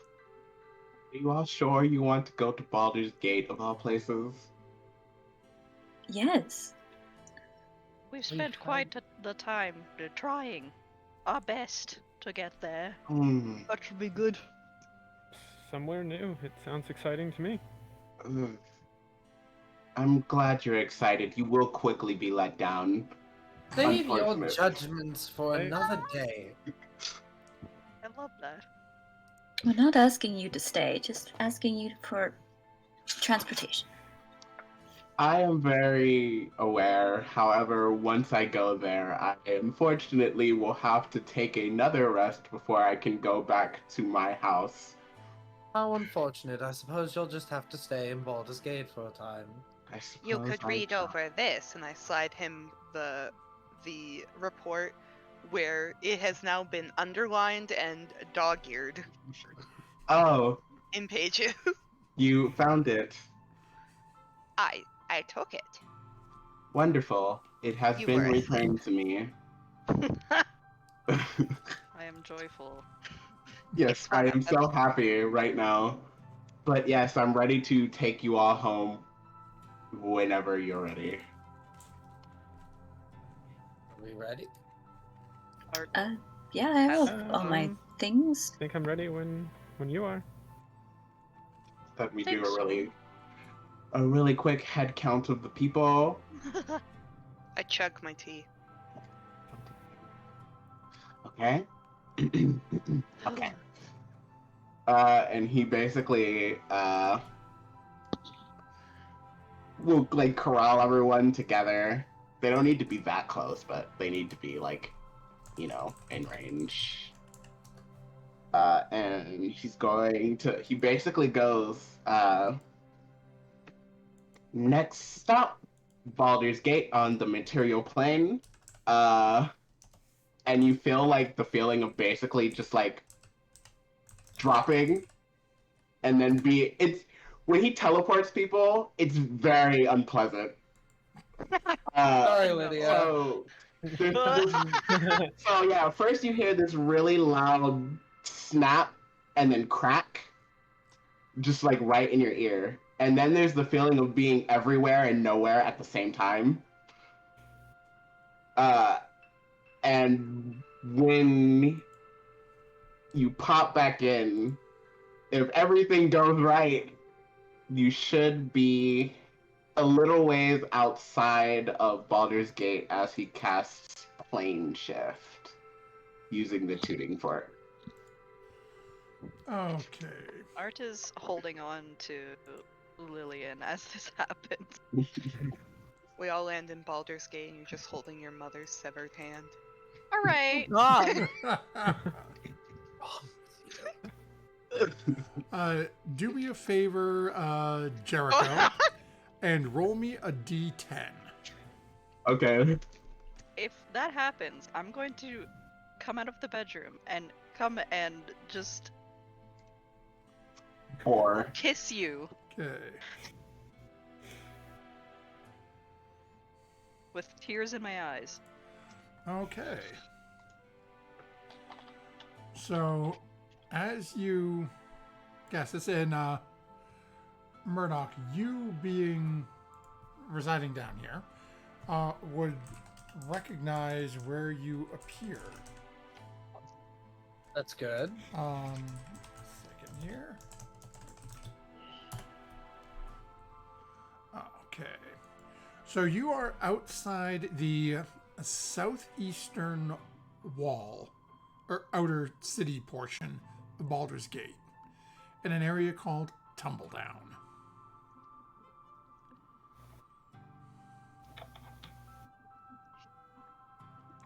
It smells like dead rats. It does not. It smells like home. Which does not smell like dead rats. We made it.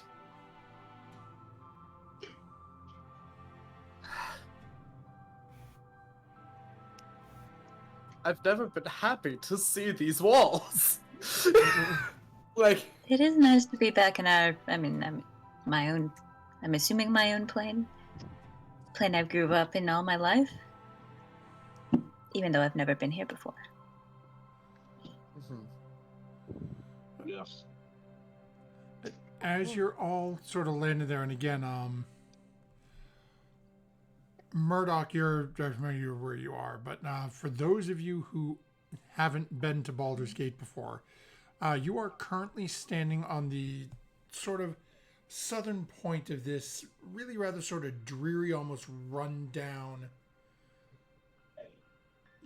area. Off in the distance to your south a little ways, you can see a rather large statue of an individual staring out to the west towards this large river just to the south of you. You are merely a couple of 100 feet or a couple of 100 yards from the Baldwin looks out to sea statue.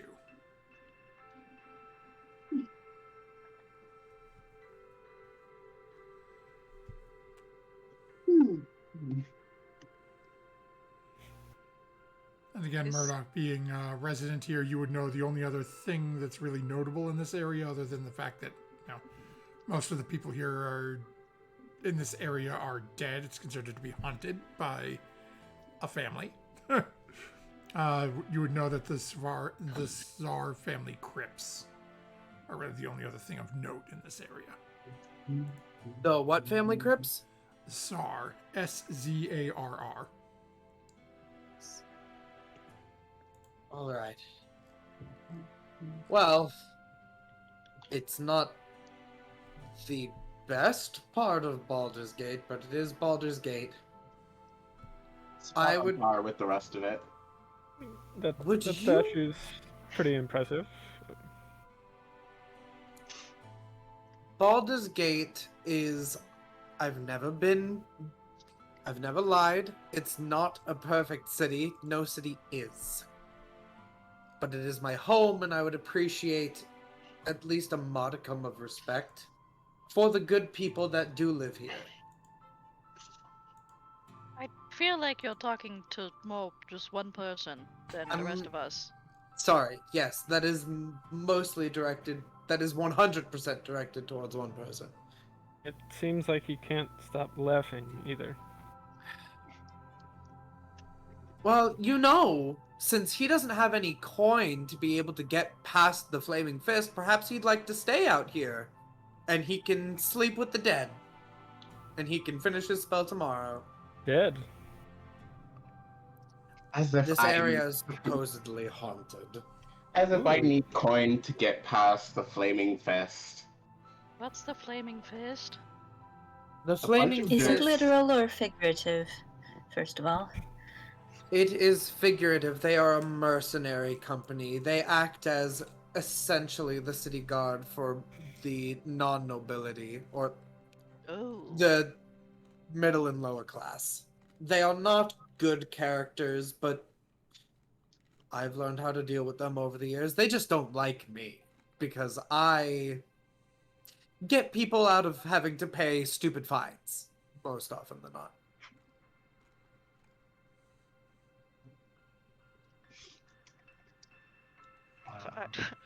I look over at Lydia. How is Lydia doing after that whole? After the snap, crackle, and pop, Lydia's trying not to throw up. You might as well just do it here before we get in the city I didn't- proper. I wanted to show a modicum of respect towards your city. Didn't you want? You're taking my words very literally. There's only dead people here. I don't quite care. Okay, let me go find Go let it out. I don't have my writ. There's tolls to get in through the various gates. It's simple coin for us. Incredibly simple, actually. Though you might want to spend the singular gold to get a writ. Just so that you can flash a fancy piece of paper in their face so that they can't ask you for more coin. I mean, now that we're back in a place where coin is means what I'm accustomed to, that sounds good to me. Is I can sort of show everyone around when we get inside proper. I need to go check in with my office and also try and secure you all some place to stay because my office is not that big. Shall we make our way over to the gate and you can just sort of make your observations as we go? Sure.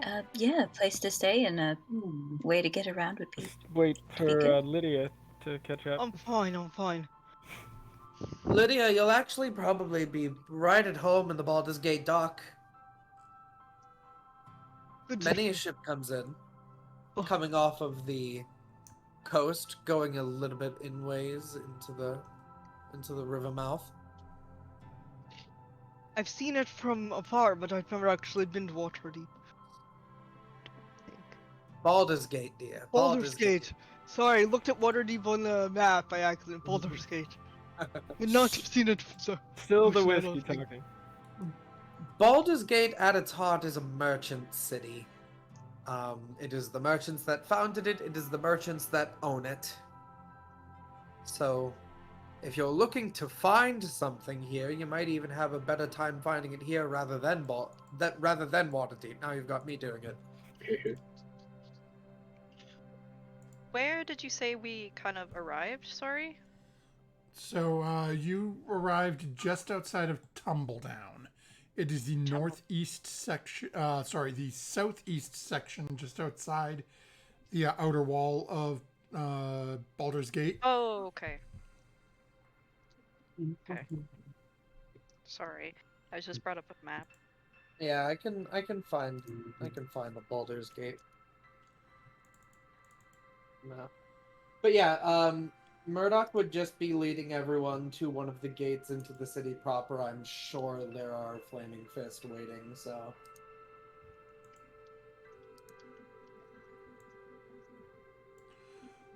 As Murdoch would know, there are always Flaming Fist waiting around here. There are always Flaming Fist.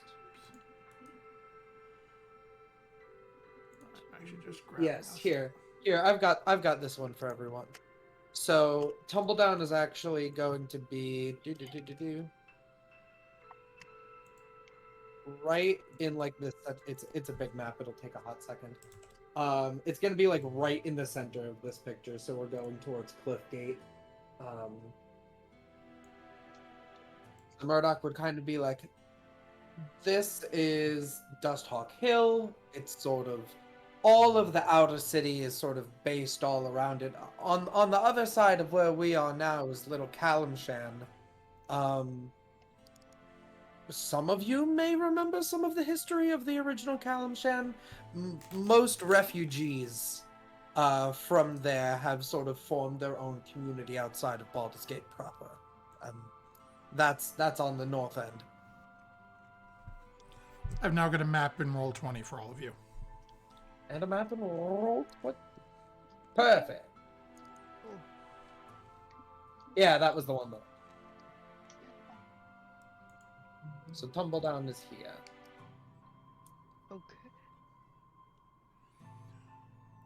And as the group of you are making your way towards Cliffgate,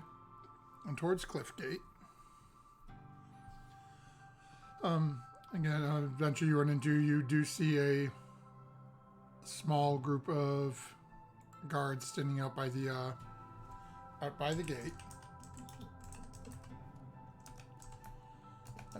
And go ahead, all of you, do me a favor. Go ahead and make a perception check for me.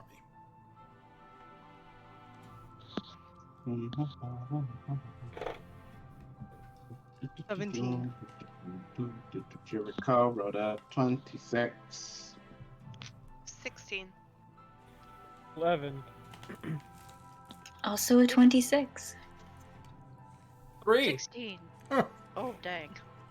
Murdoch's a little bit distracted with kind of talking about Little Calamshan and the river. Which makes this even funnier because you're the only one who would actually know immediately what this means. Oh God. As a group of you are starting to go through and listening to Murdoch's sort of tour guide speeches as she's leading you in, as you start getting towards the gate, you do see these guards all have the same emblem on their uniform of an upside down red diamond with a red fist surrounded with yellow flames. We're pretty sure, for those of you who have never run into them before, that you're probably dealing with the flaming fist at this gate, as Murdoch had stated. Well, that tracks. As you start getting towards there, it's this one individual comes strolling up towards you a little bit.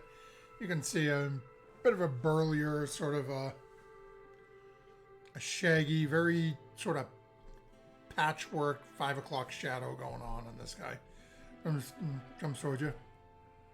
Look at the weird group of you. Oh, you're looking to come in, it's either let me see your writ or it's 5 copper apiece.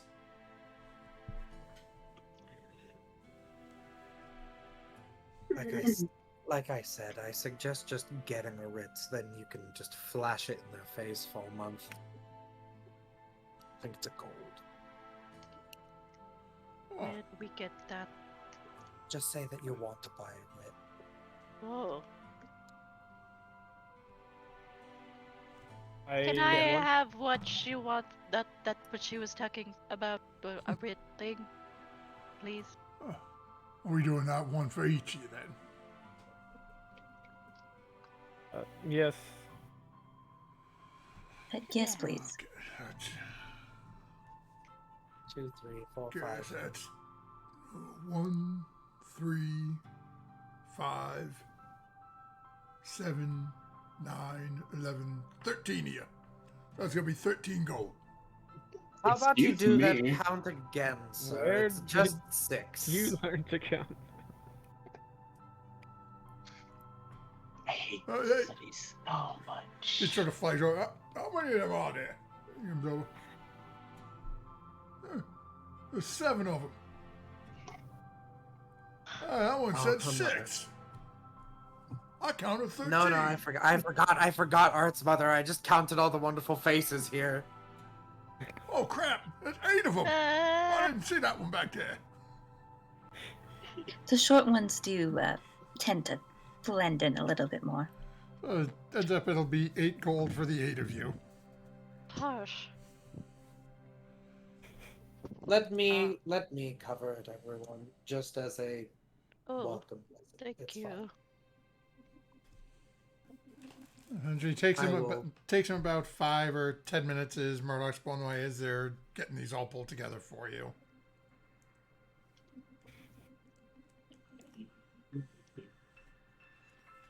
And eventually they provide each of you with a writ and move aside so you can enter the city. Good work, boys, keeping all of the ghosts out of our wonderful city. Probably one of the most exciting posts in wonderful Baldur's Gate.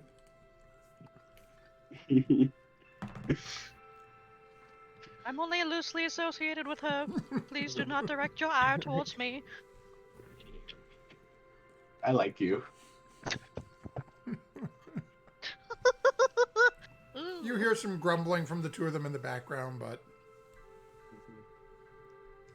All right. Murdoch, was that guard trying to rip us off, or is he just... That guard and every other Flaming Fist member in this city. They're going to try to make sure if you're hurting for money, by the time you're done dealing with them, you'll be hurting twice as much. Jericho is correct.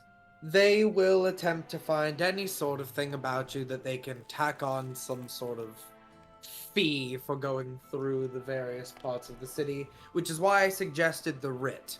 They can't necessarily give any additional fees on coin if you can just flash a piece of paper in their face. Otherwise, it's your horse is too big or your cart has a squeaky wheel, and so they will find all manner of things to just add on the coin. now, Murdoch, real quick, because we never really discussed this, where would your office be located? Right, so we're in Brampton right now. I was literally just flipping through the... I'm definitely in the lower city. She wouldn't get a place in the upper city. So... He would probably set up in Heapside. Oh, okay. Because I know that that's where the Blushing Mermaid is. It's got like a pretty diverse group of people and some, what would say, rowdy and dangerous clientele. So a perfect place to set up, in my opinion. Yep. Welcome all to Brampton. Yes, it's mostly warehouses and such here that they use for the docks. We go a little bit further and it's the east way, and then if we go a little bit further past that, right on the border of going into the upper city is Heapside. That's where my office is. There is a tavern. It's not necessarily suitable for me normally, but from what I've learned about all of you over the time, I think that you would find it quite amicable to how you like to spend yourselves. It's called the Blushing Mermaid. It's a little bit rambunctious. Nice. Sailors, that kind of type. Oh. Maybe not necessarily for you, Artemis, but for perhaps the majority of the group. I mean, that sounds fine to me. I'm still happy that I'm back where... my own plane. And you definitely, as you're sort of walking around, your mother sort of wrapped her arm a little bit, just to sort of, every once in a while, just sort of gives you a little bit of a squeeze. Almost that sort of, okay, really here? Okay.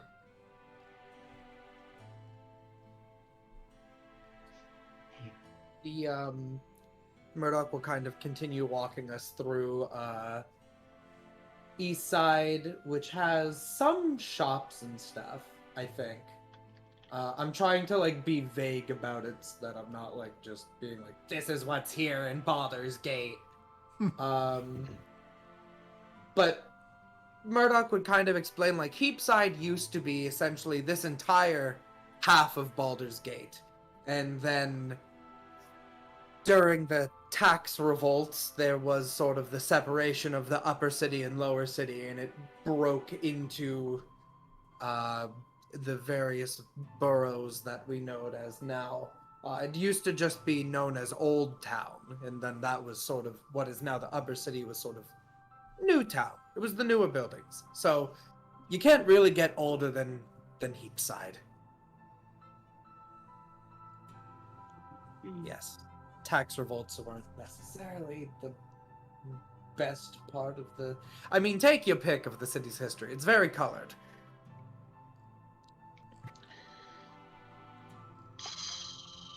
But there's plenty of things for adventurers and curious shops and all manner of things. If you continue past my office, there is going to be a very large marketplace known as the Wide. You can find pretty much anything that you need in the Wide. I just would say keep your hands on your coin purses. You'll know it by the peddlers that keep their goods up on... They have essentially very large sticks, poles, and they keep their goods up high in the air so that they can't be stolen. But it proves to be quite an entertaining sight for first-timers. And then, of course, we've got a myriad of bars and other wonderful dwellings along the docks. So, take your pick, really. You're also quiet. Am I talking too much? No, I was just kind of enjoying the tour. Me too. Mhm. Sorry, It's taking in a city I've never been in before. What's the sea tower? Sounds fun. The Sea Tower. Unless I don't know that it's there, then it's to be discovered. Let's see. So Like, you're referring to, for player-wise, I'm assuming you are actually referring to the sea tower of Baldur's Gate, correct? yeah.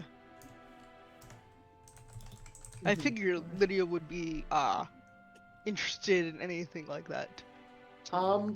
Murdoch, if you guys wanted, would walk you sort of along the dock side, so you would be able to see it. Otherwise, the buildings would probably be blocking it. Okay, fair enough. Yeah, it doesn't jump out in terms of the layout of it. Like from where you guys landed by the statue in Tumbledown. From that distance, you might have been able to see... Well, no, because the wall's in the way. So you probably haven't seen it yet. We will get to it. We have, as we're making our way through Eastway, there's a lot of actually really interesting places here in Eastway. You have... They've become pretty famous over the years. You have the Blade and Stars Inn, the Elf Song Tavern, or a little bit closer to the docks, you have the Low Lantern Fest Hall. All Anywhere wonderful with food places. that isn't mushrooms. I'm so sick of goddamn mushrooms. You I can need get some meat food. on the stick. You can get all sorts of food in Baldur's Gate, and all of the places that I just mentioned drink as well. No drink, just meat.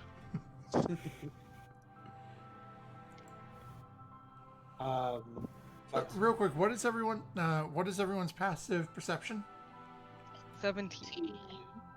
17. 12. Yeah, And 11. Okay. 15.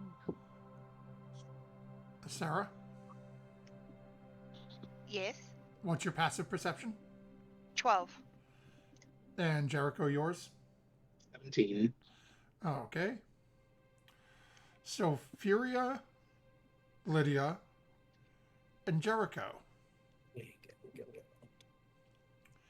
You notice as an individual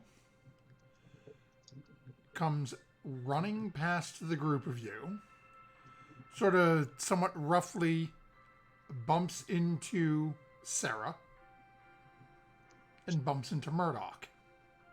Mhm. And you watch as a hand goes one way, other hand goes the other way, and they keep on sprinting. Do I at least know enough to know what just happened? As you watch as this person know I'm goes not sprinting past you, and they get about 5, and all of a sudden you just sort of turn it. You're pretty sure, you have no idea who, but you're pretty sure that person just lifted from somebody and they're running from someone. Hold on. Hold person. Do I have enough Yes. time to react and Misty step in front of this person? 30 feet? Sure. Just like right in front of them so they like run into me. Let's see. Okay, so, and Lydia, what were you saying? I was gonna cast hold person, but Murdoch told me not to. I didn't say that. Oh, well, I'm gonna cast hold person on this person then, because I think that they've messed with my homies. Oh, okay. So, and that is a wisdom save from this individual, right? Yes. Oh, okay, so as you're casting that, let me roll that. This is all going to happen at the same time, and that may affect what It's a happens very good with... city, I promise. This may just very have well affect troubled what people. happens with Furia. Okay.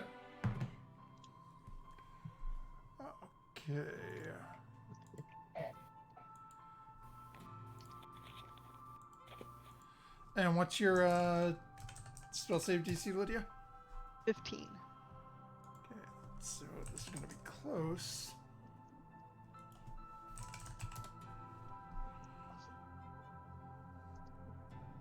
Really?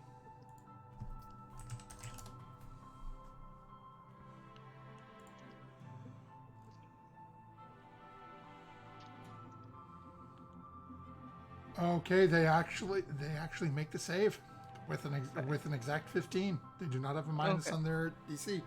So as you cast the spell, this you watch as the individual almost slows for a half a step, but seems to be able to push through, and his Furia appears in front of them. They actually drop and start to slide at you, like soccer kick up at you slide. Furia, what are you doing? Depending on how they are, either I'd like to fall on top of them or fall backwards onto them. Just, an accident, but So that moving into like hold on to them. But as they were charging at you, you popped up in front of them. They literally dropped onto their back, like almost baseball sliding at you. But they now have one foot aimed up. So if you were to drop at them, you're going to catch a... I'd go into it? Yeah, they're going to end up... All right, I would like to try to hold on to their foot. Oh, okay. And catch it. So go ahead and make a strength check. Alternatively, if you fell onto the foot while trying to hold on to it, just kind of crack that joint. That is a 15. Okay. And they rolled an 18. Oh, man. So as you drop onto their leg, you sort of push their leg down and they just sort of kick you off to the side. And you, the rest of you are seeing this as Furia starts to sort of tumble to the side. Yeah, I was just going to say, so I do notice at this point, even though I didn't notice at first. Well, you still don't know what... All you know is this person ran past everybody, and all of a sudden it seems like Furia and Lydia are trying to do something. Yeah, So like you're I not see sure they're why, agitated. Do they get up and keep going? I'm gonna. Yep. Well, they're starting to stand back up. And keep moving. Now I'm gonna run after this person, or at least run towards them to see what all this agitation is. Okay. Your tiny dwarf friend is taking off chasing now. I'm just yeah. He just looks over at Murdoch, and he's just like, I know the city isn't as bad as I like to say it is, but it's really not making a good first impression. And he's going to try to cast Phantasmal Force to make them feel like somebody like wrapped a rope around their legs and sort of like pulled it taut so they can't run anymore. That's what he's going to try to do. Okay. I know it's not the best first impression, but I've been away from the city for too long. And what is your spell save DC? 18. See, If they and, pass this, they're getting away. and that's a wisdom save for Phantasmal Force, right? It's an intelligence save. Oh. That's even better. This individual actually has a positive for their intelligence save, so that is a 19. God. Can I just blast them?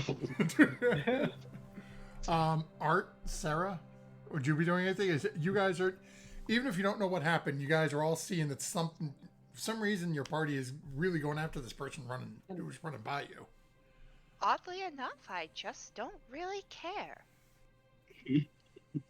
Ooh. Hey, it's my city. I'll try and take a little bit of responsibility.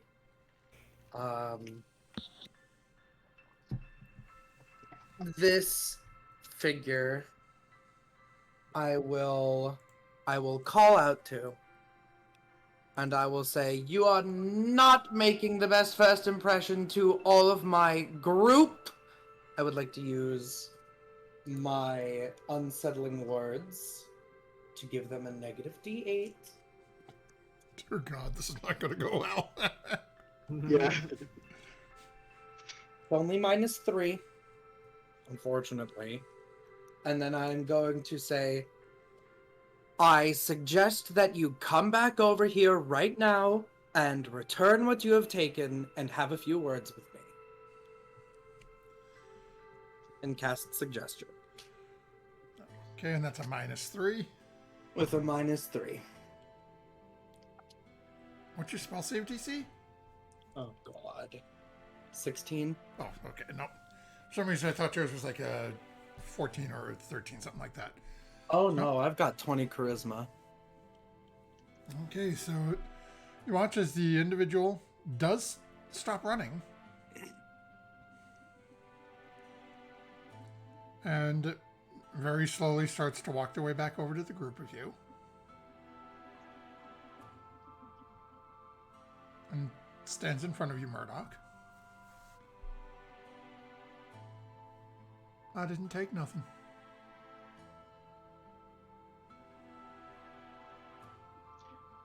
You took nothing? I took nothing from you. And you need to be... Hold on, I'll pat. I look to Lydia and Furia when he says that. Like, is that true? As you start patting your pockets, you actually find something. Gave me. Take it out. And as you pull it out, looks to be a small whistle. Looks like a dog whistle.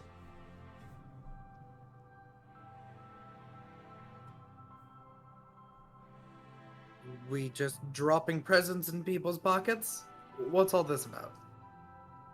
Sort of shrugging I his start shoulders. patting all my pockets, bags. You don't find anything. He just sort of looks at you and just shrugs a little bit. Just a whistle. Is this like a child? Or is this like a teen? What is more dangerous? A little hard to tell. It is definitely a younger individual, but you're really not quite sure. I'm going to lower myself. You should know that bumping into people and then running off is going to have a very bad look to it. I don't want you to get in any trouble with the flaming fist. These are some very important friends of mine. Can you please apologize to them? And then you can be about your way. I'll shout at the group. Sorry, I had to come here. I'm sorry, I had to come here. Gives a little side eye to Murdoch and turns and takes off running.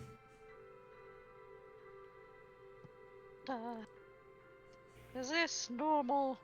Yeah. Does this thing happen here a lot? Yes. What is that? That dropped something off in your pocket? It's just a whistle. Why would he do that? Because he's just trying to stir up some sort of trouble, play a prank. I mean, is I it don't- like stolen or?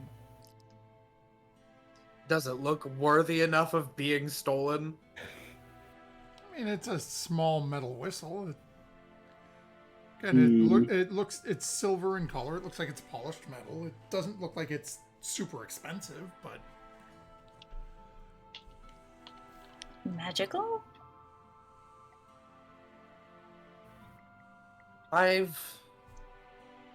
I'm trying to put my best foot forward with Baldur's Gate, but I mean, the truth of the matter is, it's a very difficult city to live in. Can I blow the Um, whistle? I don't think that we should blow a whistle right in the middle of the streets. Can I have the whistle to blow it later?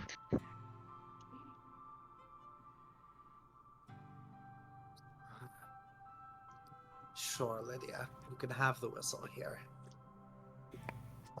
Ooh. Help me for when I do my watches and stuff like that. Just, I mean, make sure. I don't know if it's some little hexed thing or I don't know. I don't trust children. That's just a rule. I don't trust children. That was a weird thing to do. So Yes. Yeah. It's a difficult city to live in, but it is my home, and I try to help these people. There are good people here. There are bad people here. There are people who are down on their luck. The Flaming Fist are the real problems, not the people within the walls. I'm noticing that probably my time away from Baldur's Gate has probably reverted any progress that I had made in the city. So I probably have a lot of work cut out for me.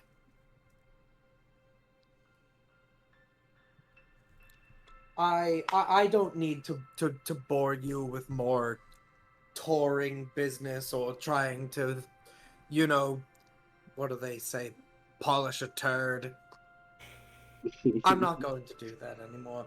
I need to go and do a bunch of very, very boring paperwork and meet with my receptionist. If you would all like to, there's the couple inns here in the East Way that I've pointed out, or if you would like to accompany me to my borough in the Heapside, you could see if there's some availability at the Blushing Mermaid. Though I know that the Blade and Stars is more an inn than a tavern, so you could possibly find rooms. But I'm sorry.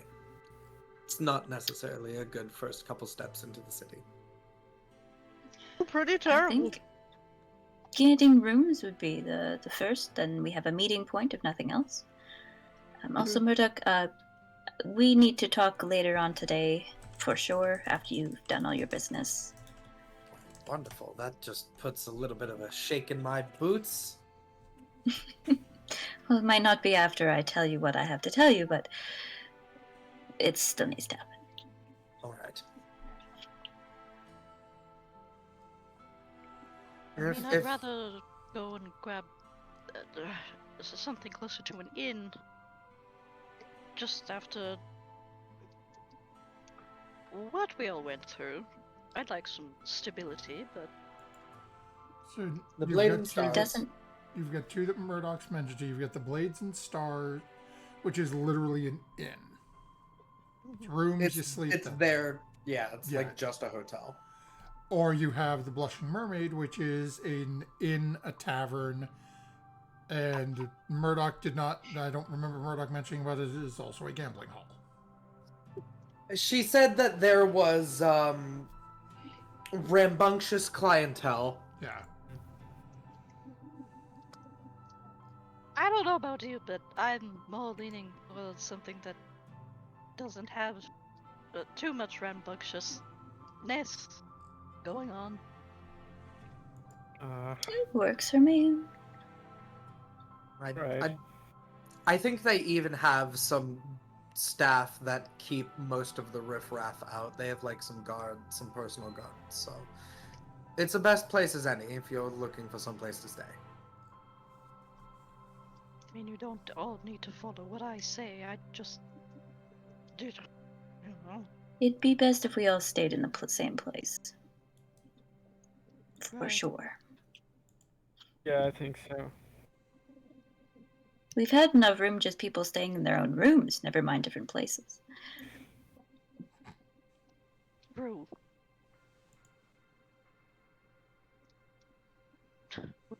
We can always go over to the Blushing Mermaid if people want to gamble and be rambunctious, but Oh, That's gamble. usually Is my that, loft on the is that what Murdoch rambunctious. was talking about? What, Rose? The blushing mermaid. It's a bit of gambling there.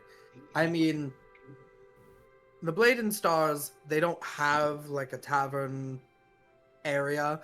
Any food or drink that you order just gets brought up to your room. Works for me, luxury. but I think it's better than just standing around in the street for somebody else to run by and rob us. Yes, keep Sorry. your don't keep your coin purse on your hip. Sorry, that's like the first thing. Just either disperse your coin or keep it with Furia in the bag or something. Don't keep it out. Really kept it with Furia in the bag. Just if you've perchance upon any other personal coin, suggested. Anyway, is it this way? It's the other way. Okay. I'm gonna start walking. You see that little bodega? I'm still You're gonna walking. take a right. You're gonna take a right to the bodega. You're gonna go down 3 blocks. You're gonna take a left. It's gonna be on your left. Got it. She's already I walking. start heading, following the direction. Okay, so we've got the majority of the group.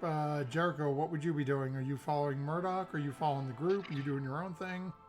He'll go hang out with Murdoch, but he'll head to Blade and Stars after, because he's probably like, I'll just get a room and then just teleport out from there. But yeah, he'll go hang with Murdoch. Okay, so we've got Murdoch and Jericho heading towards Murdoch's office. What is everyone else doing? Is everyone else going to the inn first? Yes. Yes. Secure a room first. Okay. So as the group starts heading in that direction, we will jump first over to Murdoch and Jericho.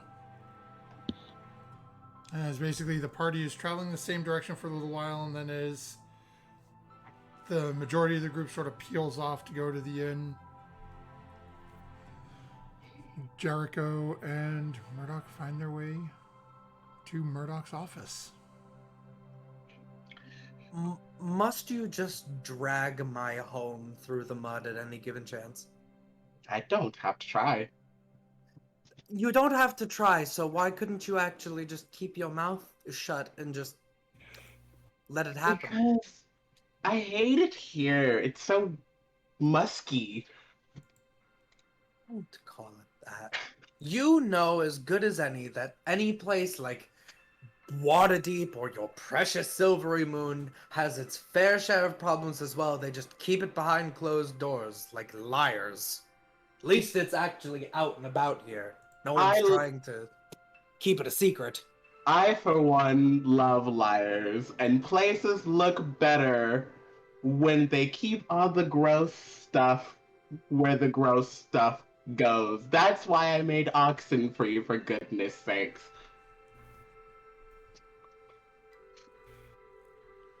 Am I wrong? You're not wrong, but you could at least make it sound like a little bit more noble. Well, I don't need to lie about everything. You seem to lie about the things that I don't want you to, and you tell the truth about the things I don't want you to. You just don't listen. Anyway, whatever. You don't like Baldur's Gate. It doesn't like you. It would chew you up and spit you out. Anyway,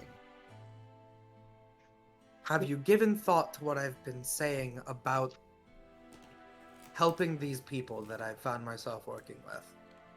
I have. At first, it was a hard no. But after seeing what your group goes through, it is a no, but with trepidation. Well, it's not even been 24 hours. You should just give them a week. Oh, a week? Oh. How about this? I will change the answer from no with trepidation to yes with extreme trepidation if something world-changing happens to them in the next week. Maybe you should read the report and understand that something world-changing just happened a short time ago, actually. We stopped the summoning of a god. Every group of adventurers stops the summoning of a god once in a lifetime. You can't just reduce it down to they are not some group of adventurers. Blinks. They aren't? It feels different. Their connection specifically with alternate planes is baffling. Their connection with this past and present, this man that gave them the house, it's different. They stopped the building of a portal, but then they built it themselves. They have rings of power attuned to different planes.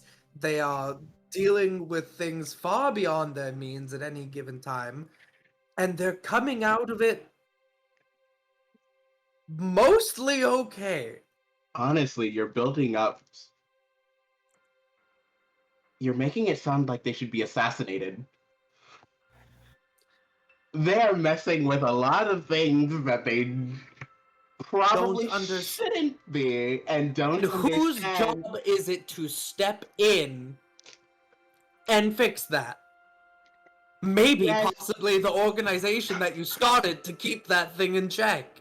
Yes, but it is also definitely grounds for assassination. No, it's not. Are you sure?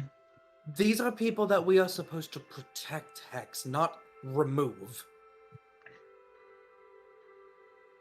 On the flip side, how many people could we be protecting by removing? I won't assassinate them. I don't like getting my hands dirty with anything like that anyway. I read a bit of the report. It does sound like they get up to a lot. How many times have you tried to get to Baldur's Gate? Like 3. 3. Uh-huh. And what is this about a flaming person? There's a goblin.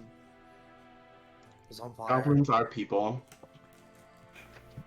Well, yes, but I'm adding specifics. I'm not trying to speak against a person. There was a person who happened to be a goblin that was on fire.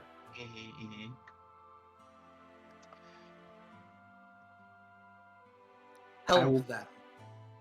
Please. I will put more thought into it. At the very least, I definitely want to see about this stairway. That is something that would be interesting to check in on. Well, I will make sure to tell you about it in my next report, since you're going all the way back to the office. Beautiful. I will keep people on hand to maybe assassinate them if the time comes. You never know.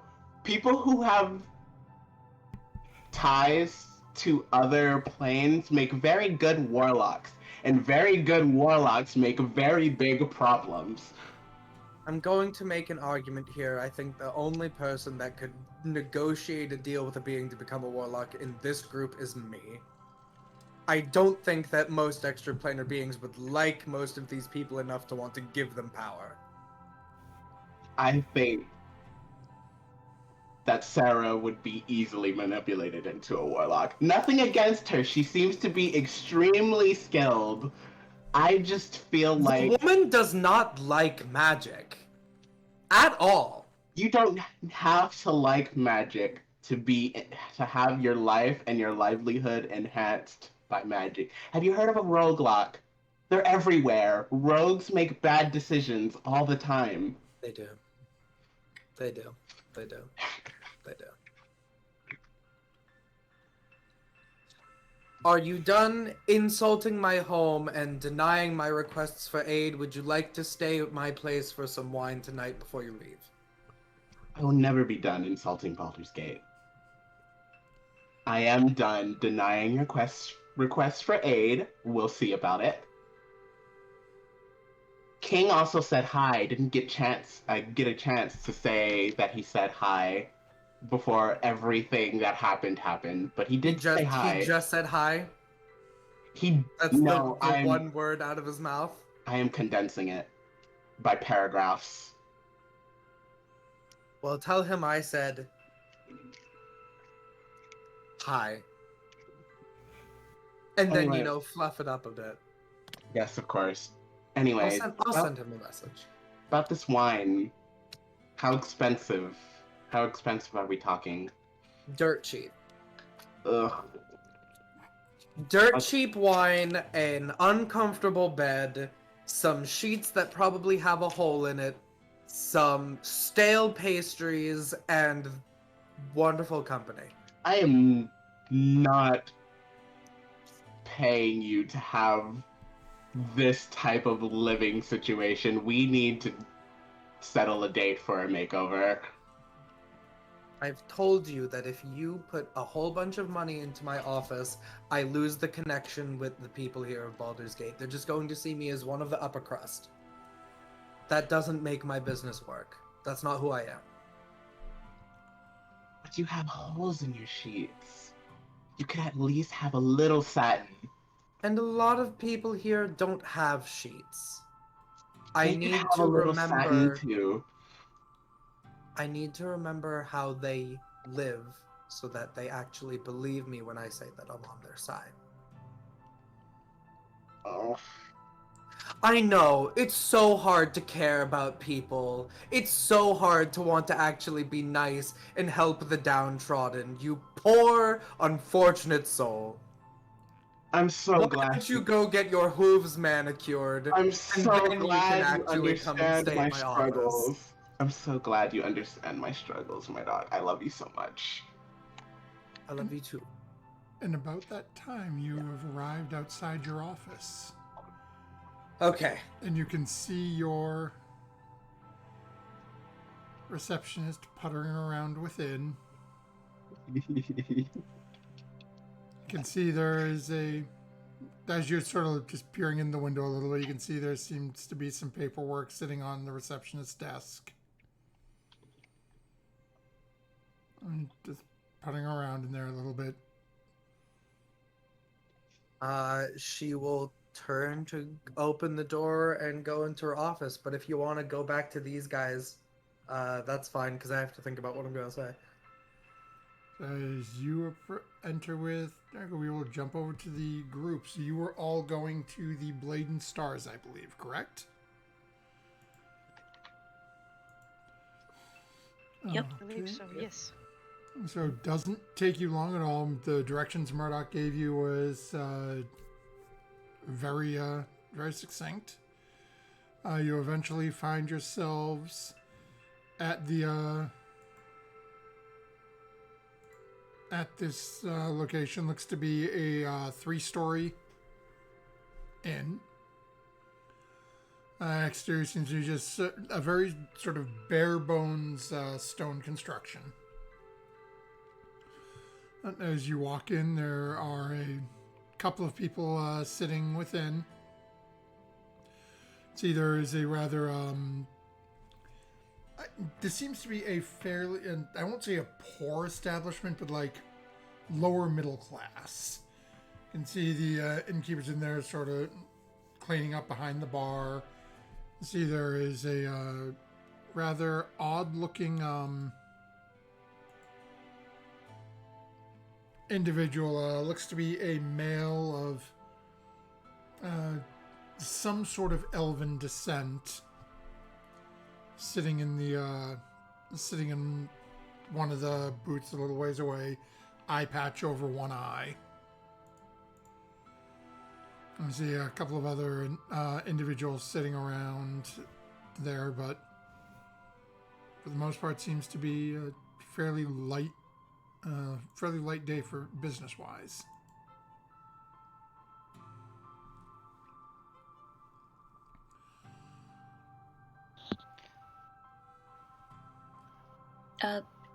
Go up and is there like a front desk or just somebody Just heading the one place person up? at the inn. Sorry, just one person at the sort of bar. Again, I'll call it like the bar area. It's basically like the front desk bar area. It's where it looks like all the business is handled. Yeah, I'll walk in that direction and say, hello, we were looking to rent a couple of rooms. Oh yes, but of course we can definitely help you out with that. How many rooms will you be needing? Two a person just for safety. So, No, one room per two people. Sorry, I got it backwards. Yeah. Right, so that's the 1, 2, 3, or 5 of you. No, 6 of you. So that's 3 rooms then. Okay, that would be. How long is here? Oh, we're not sure. We're not sure. Could we let you know tomorrow if we want a second night and just pay for one night at a time? I suppose we can do that for you. And let's hums and haws a little bit and go. Okay, let's call it 10 gold for the lot. Sounds good. I'll hand him 10 gold. Okay. He goes over, just fine. gets a couple of keys, and hands you 3 keys, Furia. Thank you. All right. Who's with who? I'll take Sarah. She's small. We can fit together. Me and my mother, please. All right. Looks like you and me, Rose, again. Okay. Sounds good. Okay, so there's the group. You have your sleeping arrangements. Each room has their key. What would the group of you be doing at this point? Probably wanting to go to the wide and look for meat on a stick. Just Okay. gonna follow. Yeah, I would just wander around with Lydia, shopping, mostly basically waiting for Murdoch to be done with whatever she needs to do for the day. Walk around the mall, wait for Grandma. Okay, Rose, Art. I'd probably do the same, just kind of meander about the wide, now that we have our rooms all straightened out. Okay. I would probably want to ask my mom, do you know where your spell book is? Or do you have copies or different ones? Like, should we go looking for components and things for you now that we're back? She sort of gives a little bit. I'm not sure I know I had a copy. Was at the house? But I don't know if your father would have held on to it or not. It's been a while, so I could understand if it was painful for him if he got rid of it. I don't think you would get rid of it. He cares about you a lot. It's been. I don't really quite understand how the time works between the two. But it's been quite a while since I last saw him, so I don't I'm scared. To see him again? She reaches down and sort of ruffles your hair a little bit. It's been quite a while. I went for thinking I would never see you or him again, too. Now it's happening. Just Well- wipes a little bit of a tear away. Well, maybe let's go with everybody else and we can pick up at least some basics now that we're away from the conclave and things like that. We can work on getting you back to see Dad if that's what you want. I think it is. If you think he wants to see me. I mean, now that we're back here, I can shoot him a message. I can tell him. Or I could wait. She sort of looks at you. I don't know. I'll wait for right now. Gives a little nod and sort of squeezes you a little close again, and as the group starts heading over towards the wide, we will flash back over for a moment to Murdoch and Jericho entering Murdoch's office. Probably got like not a bell, but like a cowbell essentially that's just strung up over the door.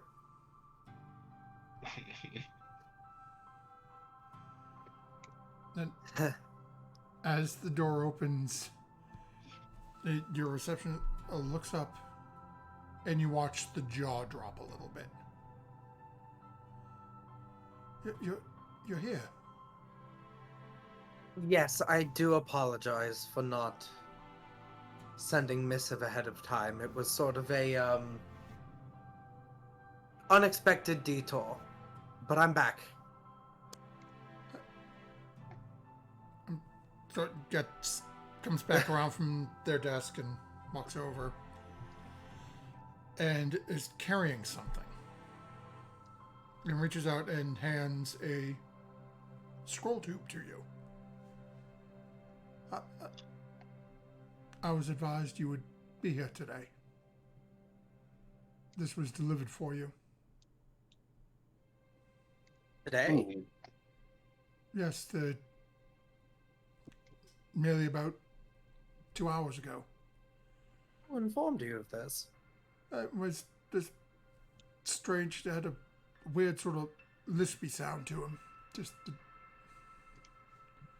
Told me that he was aware you hadn't been around in a bit, but you would be stopping by today, and that I should provide this to you. And to not open it, or it would turn me into a frog. So I didn't open it. Probably very good of you to do so. I will tend to this soon. Tell me, how are our cases doing? How is everything here? Well, you had that housing dispute that we went through. That was finally settled. The family did get slightly less than you were asking for, but they seemed to be happy with the end result. Good. Okay. There was that special case, and sort of looks a little side-eyed over towards Jericho. Would your receptionist ever met this person before? Hex probably comes in here often enough that Probably. yeah. Not by Jericho, though. It would be some other name. He has a list of names, and he just kind of, when he meets a new group of people, he just pulls one out. He wouldn't be a stranger though. I don't Okay. think. That sort of glances over. We've got a couple more reports of things from other areas happening. There are reports we're getting people looking for assistance. It's just he runs back around his desk. Hold on, I have it marked down here where we got our last request from. It's to the starts them through it. Oh, what is the name of that stupid thing? Where are my notes? I can't find it. Oh, there it is. It's a little ways up to the north from an island called Orlumba. They're saying they're hearing some oddball things coming out of there. They've sent people up to Waterdeep. They've got people sent down south. All around then. All right. You hear that? She turns to Hex, Orlumber. I'm going to be in town doing some work for quite some time. I'm here with some clients. But he will be leaving tomorrow, so maybe he could just do a quick peek in on that. Excuse me. Do your job. You're not my boss. But why do I have to remind you? I have something for you as well. It should probably... I'm guessing that our coffers here at the office are sparse. They are getting a little light, but we've been making do. Well, you know I like to do pro bono for pretty much anyone from the lower city, so I'm going to reach into my bag of holding and I'm going to produce my coin purse and I'm going to give my receptionist 3,000 gold. And I'm going to... I want to be very clear. This is how I want this to be used. I want it to be put towards our cases so that we can help people down here in the lower city with whatever things they're getting into with the Flaming Fist. And I want you to go look into I want you to try and get the records of the incarcerations. And I want you to just pay the bails. Anyone that they're holding for anything stupid. I want all those people out. Get them back to their families. I can do that for you. All right. And if anyone asks if they have any legal trouble, they come... They come right speak here. to Farticus. Yes. Straight to... I'm sorry, you're going to be in the office, so they come speak to Murdoch. Well, you are the receptionist, so you shall receive them, Farticus, and then you will send them to me. All right. Yeah, that is how that works when you're here. Sorry. Pay the bails. Use it to, get if any of the, if any of the businesses here in the lower city are getting strong-armed, just give them whatever coin that they need to get the Flaming Fist off their back. Buy a few people some writs so that, dear God, they can actually get out of this ward and go somewhere. Okay? The normal what you have us do when we have coin. Coin we have. Sort of glances over at Jericho. How'd you get it from that one? For doing my job and let's just say a little bit of workman's compensation. I may have had 1 or 2 injuries on my travels.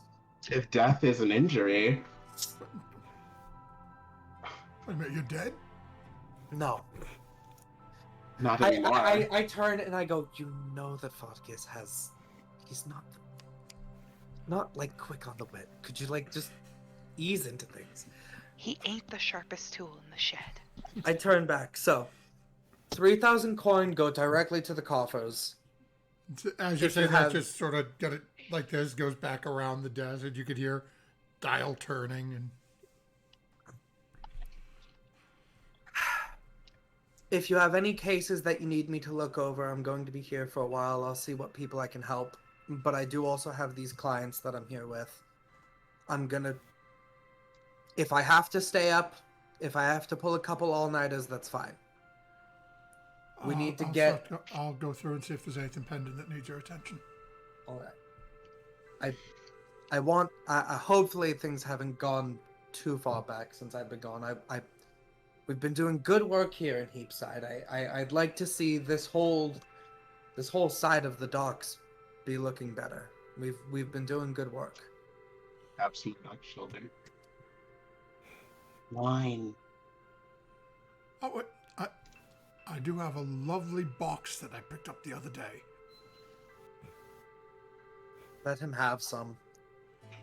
I will look into. Goes under the desk and pulls up a literal box of wine and just puts it up. Yes. So it's even got one of them little spigot things on the front of it. Makes it nice and easy to fill up your cup. Boxed Perfect. wine doesn't Yes. even come in a bottle. Perfect. I guess since I have to, apparently, since this is my job, we'll look into some of these other instances going on.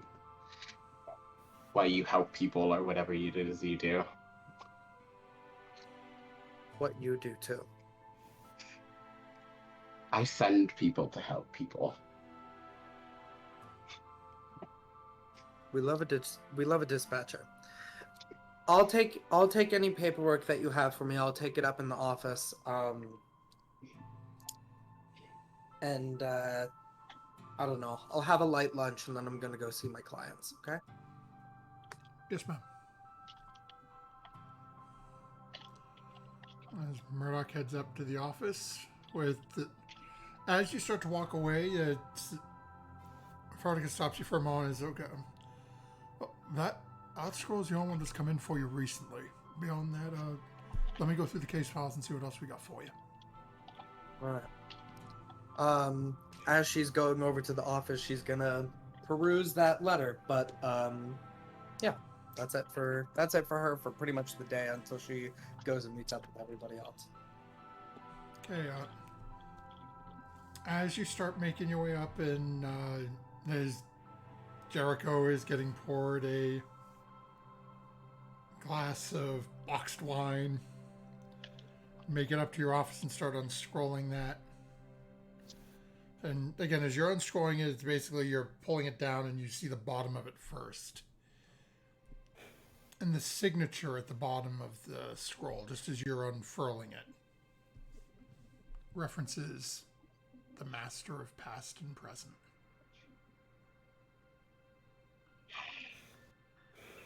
I'm in it. I'm in it. And that's where we're going to go on into tonight's session. Ah. As it is a little after 11, our group has finally, after multiple failed attempts, made their way to Baldur's Gate. When I say Baldur's, you say gate. Baldur's. Yay! Yay. 1 out of 6. Yeah. So I want to say a big thank you to Graf for Jericho being with us recently. Yay! So he was nice enough to guest with us for a while to help out. So nice to be able to play a character who isn't nice. So we will be back to our regular crew next week, as Jericho, or Hex, has moved to start taking care of something that Murdoch has asked him to look into. But And by take care of, you mean he something skims tells it and then says, "Why don't you take care of this later?" I mean, that's what I thought you would do, but you need to get out. You need to leave. You need to get out. Something tells me this isn't going to be the last time we hear from this individual at some point. So, but very much thank you, Graf, for being here with us. We will be back next week to see what sort of trouble our party gets into in Baldur's Gate. Because Lord knows they cause some sort of shit show at every city they go into. Yes, I'm looking at you, Sarah. Right now, I I can't. think it's my turn this time. Ooh. This is going to be interesting. Not even the DM knows what's going with that, but I'm literally just trying to help these people, dude. you're gonna earn your pay, assuming they pay I'm you. going to make it as hard as possible. Yeah, we will be back next time, and until then, folks, don't forget when strange individuals are running past you, and you notice that they've done things to 2 of your party members. Maybe you should check what they did to the other one instead of forgetting all about that one. Don't forget to have That's that not- proficiency bonus. that's Folks. not See you on next me. time. Ooh.